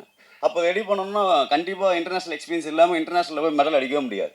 அந்த க்ரௌடு, அந்த அட்மாஸ்பியர் எல்லாத்தையும் இவங்களாம் டிஸ்ட்ரிக்ட் கோல்டு அடித்து, ஸ்டேட் கோல்டு அடித்து, நேஷனல்ஸில் கோல்டு அடித்து அப்பவும் போனவங்க. ஆனாலும் ரெகக்னேஷன் தமிழ்நாட்டில் மோஸ்ட்லி மற்ற எல்லா ஸ்டேட்லேயுமே இது எல்லாமே கிடைக்குது. எல்லா கவர்மெண்ட் சப்போர்ட் பண்ணுறாங்க. நாங்கள் நேஷனல்ஸ் போவோம், தமிழ்நாட்டிலேருந்து எல்லா நேஷனல் பிளேயர்ஸும் வருவாங்க. அவங்ககிட்ட பேசும்போது நாங்கள் வந்தது எல்லாமே ஓன் கவர்மெண்ட் ஃபண்டு, அவங்க சப்போர்ட் பண்ணி வந்தாங்கன்னு சொல்லுவாங்க. ஆனால் இவங்க நேஷனல்ஸ் வரும்போது இவங்க ஓன் ஃபண்டாக இருக்கும். அப்போது ஒரு ஸ்டேஜுக்கு மேலே பண்ண முடியல எங்களால். நான் ஆக்சுவலாக வந்து வாலண்டரியாக வந்தேன், எப்படியோ இதுதான் ரீசன்.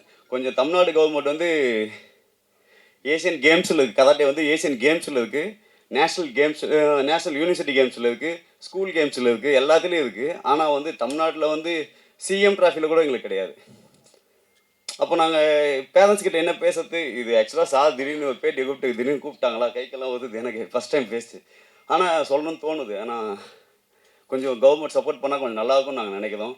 அடுத்து கராட்டே வந்து இன்டர்நேஷ்னல் கேம், ஒலிம்பிக் கேம்ஸ். இப்போ நீங்கள் சொன்னீங்களே ஒலிம்பிக்கில் மெடல் அடிக்கணும் வரலாம். அப்போ நாங்கள் எப்படி அடிக்க முடியும்? ஓன் காஸ்ட்டில் போய் அடிக்க முடியும்? நாங்கள் எவ்வளோ இன்டர்நேஷ்னல் எக்ஸ்பீரியன்ஸ் பண்ணது. இப்போ இவங்க வந்து 4 டைம் இந்தியாவுக்காக விளையாடிருக்காங்க. சவுத் ஏஷியனில் கோல்டு வின் பண்ணியிருக்காங்க. பூட்டானில் ஏசியனில் பிலிப்பைன்ஸில் டாப் 7, 8 அந்த பொசிஷனில் வந்தாங்க. இப்போ லாஸ்ட் இயர் நேஷனல்ஸ் மறுபடியும் ஸ்ரீலங்காவில் கோல்டு அடித்தாங்க. சவுத் ஏஷியனில் போய் 7th பொசிஷன் வந்தாங்க. இப்போ ஃபஸ்ட் டைமாக நேஷனல் செலக்ட் ஆனாங்க. லாஸ்ட் இயர் சவுத் ஏஷியனில் கோல்டு அடித்தாங்க ஸ்ரீலங்காவில். அப்போ சைனாவில் நடந்த மேட்ச்சில் ஏஷியனில் 5th position, just medal miss ஆகிடுச்சு எங்களுக்கு. மெடல் ஃபஸ்ட்டு இருந்தால் தமிழ்நாட்டில் ஃபஸ்ட்டு மெடல் நாங்களாக இருந்திருப்போம் ஏஷியன் இன்டர்நேஷ்னலில். ஆனால் மிஸ் ஆகிடுச்சு. அடுத்த டைம் அனுப்புங்க அப்படின்னா பேரண்ட்ஸ் எல்லாம் கடவுளை வேண்டிக்கிறாங்க. இந்த நேஷனல் செலெக்ஷனுக்கு கடவுளை வேண்டிக்கிறாங்க, என் பொண்ணு செலக்ட் ஆகிடக்கூடாது அப்படின்ட்டு. உண்மையாக சொல்கிறேன், கடவுளை வேண்டிக்கிறாங்க. அவங்க இப்போ நேஷனல்ஸில் பிரான்ஸ் மெடல் கடவுளை வேண்டிக்கிறாங்க. ஏன்னா ஐயோ மறுபடியும் எங்களுக்கு பட்ஜெட் இல்லை, செலக்ட் ஆகிட்டா கண்டிப்பாக அனுப்பணும் அப்படின்னு நான் சொல்கிறேன் பேரண்ட்ஸ் கிட்ட. கொஞ்சம் அப்போ காசு இல்லை. இல்லை கவர்மெண்ட் ஸ்கூல். என்ன ஸ்கூலில் படிக்கிறீங்க? Chennai girls higher secondary school Saidapet. Chennai girls higher secondary school Saidapet. இப்போ முடிச்சிட்டாங்க. இப்போ வந்து என்ன பண்ணுறாங்கன்னா லா படிக்கிறாங்க.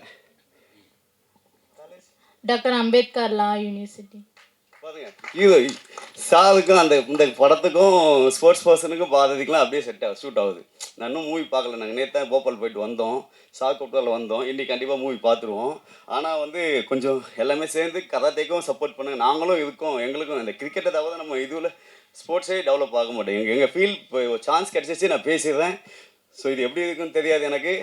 ஆனால் சிஎம் ட்ராஃபி இதெல்லாம் கிடச்சிச்சின்னா கொஞ்சம் எங்களாலையும் இன்டர்நேஷ்னல் லெவலில் பசங்களை ரெடி பண்ண முடியும், அச்சீவ் பண்ண முடியும். Thank you for the supporting.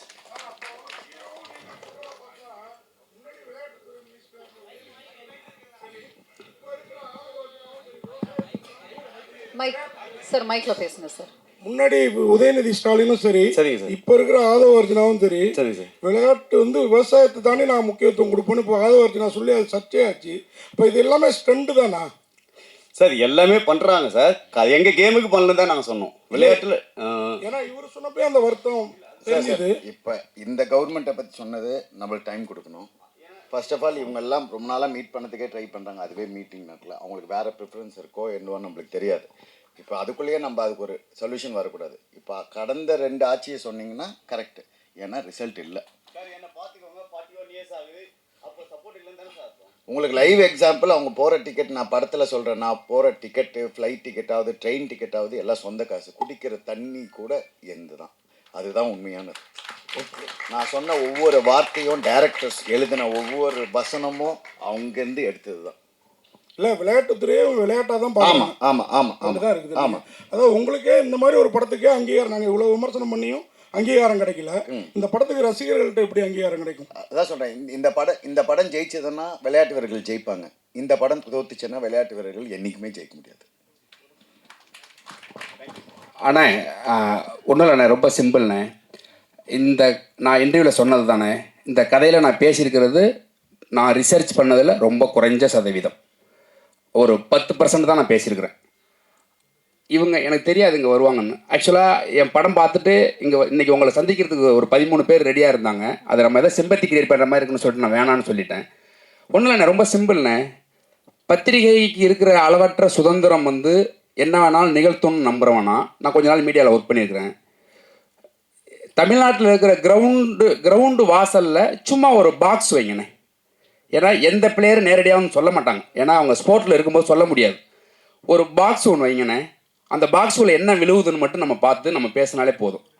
என்னென்னா இங்கே வந்து பிரச்சனையே என்னென்னா, இது வந்து தொட்டோம்னா ரொம்ப பெருசாக மாறும். பட்ஜெட்டில் ஆரம்பிக்கணும். அது பட்ஜெட்டில் ஆரம்பித்து அரசும் அதிகாரிகளும் அக்கறைப்படுறதில் வந்து நிற்கணும். அது இங்கே விளையாட்டு இதில் வந்து அந்த பாதிக்கப்பட்ட அபியூஸ் பண்ணப்பட்ட பொண்ணு ஒருத்தி, சத்யா ஒருத்தி பேசுவாள்ல இங்கே, ஏன்னா இங்கே விளையாட்டோட மதிப்பே தெரியாது அப்படிங்கிறது தான் அப்படின்னு. அதை தான் ஹீரோ பேசுவார். அப்போ இழுத்து மூடுங்க அப்படின்னு. அது சரியான ஆர்கியூமெண்ட்டானு எனக்கு தெரியாதுண்ணே. நீங்கள் இந்த கதையை எழுதி முடிக்கும்போது எனக்கு வேறு என்ன எழுதுறதுன்னு தெரில. நீங்கள் கராத்தேயில் வெறும் 5 பேருடைய பிரச்சனை இதுவாக இருக்குது. ஆனால் நீங்கள் வந்து இருக்கிற ஒரு 40-50 ஸ்போர்ட்ஸ் இருக்குது. ஒலிம்பிக் ஸ்போர்ட்ஸ் மட்டுமே ஒரு 33 to 36 இருக்குது. ஒட்டு மொத்தமாக ஒரு 50 to 55 கேம்ஸ் இருக்குது. நீங்கள் ஒட்டு மொத்தமாக தமிழ்நாட்டில் எடுத்தீங்க அப்படின்னா, அதான் இந்த கதையை எழுதி முடிக்குமே எனக்கு ஒன்று தோணுச்சுண்ணே. ஒரு வேளை எனக்கு எல்லா விதமான சக்தியும் இருந்தால் அரசு மேலேயே வழக்கு தொடுத்து நான் ரெடியாக இருப்பேன். ஏன்னா அப்படி இருக்குதுங்க பிரச்சனை. நம்ம பிரச்சனையை பேசாமல் நம்ம சும்மா கடந்து போகவும் முடியாதுன்னு. என்னன்னா நீங்கள் ஒரு 20 வருஷத்தை ஒரு விளையாட்டு வீரன் வந்து ஒப்பு கொடுக்குறான் அந்த நாட்டுக்காக. அவன் அடிக்கிற கோல்டு பேரில் இந்தியாவையும் தமிழ்நாட்டையும் எழுதுறீங்க. ஆனால் அவனுக்கு என்ன பண்ணுறோம்? எதுவுமே நம்ம பண்ணுறதில்ல. இது வந்து என்னன்னா, இது காலங்காலமாக புறையோடி கிடக்குது. இது நான் உலகத்திலே வஞ்சிக்கப்பட்ட இனம்னா உதவி இயக்குனர்னு நினச்சிக்கிட்டு இருந்தேன். இந்த கதைக்குள்ளே போனதுக்கு அப்புறம் தான் தெரிஞ்சிச்சு அது விளையாட்டுத்துறையில் இருக்கிறவங்களாம் அப்படின்னு சொல்லிட்டு செய்கிறாங்க. அது ரொம்ப குறைந்த சதவீதமாக அந்த செய்கிறதுக்குள்ளே நிறைய ஊழலும் நிறைய ஒரு உள்ளடி வேலைகளும் நடக்கிறதுனால அது போய் பெருசாக சேர்றதே இல்லை. இந்த விளையாட்டுக்கு ஒப்பு கொடுத்தவங்களுக்கு திரும்பி பார்த்தா லைஃப் இல்லை, வேற எங்கே போவாங்க? எல்லாரும் கதை கேட்க முடியும், ஆனால் எங்கே போய் இருப்பாங்க? அந்த கேள்வி பெருசாக இருக்குது. அதுதான் அந்த ஆதங்கம் தான் இந்த கதைன்னு நான் சொன்னது. லா படிக்கிறாங்க. லா படித்து முடிச்சுட்டு ஃபஸ்ட்டு கேஸு நீ தான் போடணும் பாதி எங்களுக்கு கதாட்டேக்கு நான் சொல்லி வச்சுருக்கேன். நான் உண்மை இப்போ செகண்ட் இயர் படிக்கிறாங்க. முடித்த உடனே ஃபஸ்ட்டு கேஸு கோர்ட்டில் நீ தான் கேஸ் ஃபைல் பண்ணணும். என் ஃபீலிங் எல்லாத்தையும் சொல்லணும். நம்ம ஃபீலிங் எல்லாம் சொல்லி ஃபஸ்ட்டு கேஸு என் கராட்டே கேம் தான் போகணும். அதனால தான் ஸ்போர்ட்ஸ் கோட்டாவில் தான் செலக்ட் ஆகிருக்காங்க. ஸ்போர்ட்ஸ் கோட்டாவில் கராட்டேயில் ஸ்போர்ட்ஸ் கோட்டா அச்சீவ் பண்ணி தான் செலக்ட் ஆகிருக்காங்க. அதனால் ஸ்போர்ட்ஸுக்கு தான் கேஸ் போகணுன்னு அந்தளவுக்கு என் மேலே அவ்வளோ கோவம். சாரி, நான் இது சார் சொன்னதால் தான் எனக்கு தான். சார் ஒரு 2 minutes தான். இப்போ நான் வந்து பார்த்தீங்கன்னா ஸ்கூல் கேம்ஸ் SGFஐயோடைய 3 வருஷமாக 2023லேருந்து நான் தான் கோச் போகிறேன். இன்றைக்கி வரையும் கரண்ட் இதில் வந்து நான் தான் டீம் கோச்சாக தமிழோட டீமை அழைச்சிட்டு போகிறேன் Under 14, Under 17, Under 19. இப்போ நீங்கள் நேஷ்னல் கேலண்டர் எடுத்துட்டீங்கன்னு வச்சுக்கோங்களேன், தமிழ்நாடு வந்து எந்த கேமுமே நேஷனல்ஸ் வந்து ரேராக தான் ஹோஸ்டே பண்ணும். நாங்கள் எப்போவுமே நேஷனல்ஸ்க்கு வந்து அதர் நார்த் சைடு தான் போனோம். ஃபண்ட் இல்லையா, பட்ஜெட் ப்ராப்ளமாக நாங்கள் எவ்வளோ புஷ் பண்ணியிருக்கோம். நீங்கள் ஒரு நேஷனல்ஸ் எடுத்து நடத்துங்க, தமிழ்நாடுலேருந்து புஷ் பண்ணுங்க. கடைசியாக யார் நடத்துறதுன்னு கேள்வி வரும்போது பட்ஜெட் ப்ராப்ளம் ஏதாவது ஒன்று சொல்லி எங்களை நெக்லெக்ட் பண்ணிவிட்டு இப்போ நாங்கள் இங்கே வந்ததுக்கப்புறம் ஜஸ்ட்டு ஒரு 10 minutes ஆச்சு வந்தோம், நேஷனல் கேலண்டர் ரிலீஸ் ஆச்சு. அதில் நீங்கள் எடுத்து பார்த்தீங்கன்னா சவுத்தில் ஒரே ஒரு வாட்டி இந்த வாட்டி தான் தெலுங்கானாக்கு கொடுத்துருக்காங்க. அதை தாண்டி பார்த்தீங்கன்னா எல்லாமே நாங்கள் ட்ராவல் பண்ணுறது பார்த்தீங்கன்னா டோட்டலாகவே அதர் ஸ்டேட்ஸ் நேஷனல்ஸ். இப்போ கூட நாங்கள் ஒரு திபுகர் யூனிவர்சிட்டி மேட்ச் போனோம். வித்தவுட் ஒரு ட்ரெயின் கன்செஷன், ஒரு எமர்ஜென்சி கோட்டாக்கு ஒரு 2 பேர் கூட டிக்கெட் கிடைக்காம நிறைய கஷ்டப்பட்டிருக்கோம். ஏன்னா இப்போ சார் வந்து கவர்மெண்ட் பண்ணலையா அப்படின்னு கேட்டதுனால ஒரு இது பதிவு பண்ணணும் அப்படின்றதுக்காக தான். இதுவரையும் எங்களுக்கு பண்ணலை. இப்போ புதுசாக வந்துருக்க கவர்மெண்ட் பண்ணுமான்ற ஒரு கோரிக்கைக்காக தான் எங்களுக்கு வந்து சார் கூப்பிட்டோன்னே சரி நாங்கள் டீமை கூப்பிட்டு வரோம் சார், இந்த மாதிரி எங்களுக்கு ஒரு சான்ஸ் கொடுங்க அப்படின்னு கேட்டிருக்கோம். இதுதான் சார் விஷயம். இப்போ நடக்கிற ஸ்போர்ட்ஸ் எங்கள் கராத்தேல மட்டும் சொல்ல, எல்லா ஸ்போர்ட்ஸ் 68 டிசிப்ளின்ஸ் இருக்குது ஸ்போர்ட்ஸில். அந்த கேம்ஸுக்குமே பார்த்தீங்கன்னா ஒன்று கூட சவுத்தில் நடக்குது, ஏதாவது 1-2 ரேர் நடக்கும். அது கூட ஏதாவது ஒரு பெரிய ஒரு இன்டர்நேஷ்னல் ஸ்கூல் எடுத்து பண்ணுவாங்க, இல்லைனா ஒரு காலேஜ் எடுத்து பண்ணுவாங்க. அதுதான் சார் விஷயம். தேங்க்யூ. அனைவருக்கும் நன்றிண்ணே. ரொம்ப உங்களுடைய நேரத்தை கொடுத்ததுக்கு ரொம்ப நன்றி. இந்த படத்தை தியேட்டரில் போய் சேர்க்கறதுக்கு உங்களால் முடிஞ்சதை ஹெல்ப் பண்ணுங்கண்ணே. ரொம்ப ரொம்ப Keep rocking. Thank you. Thank you.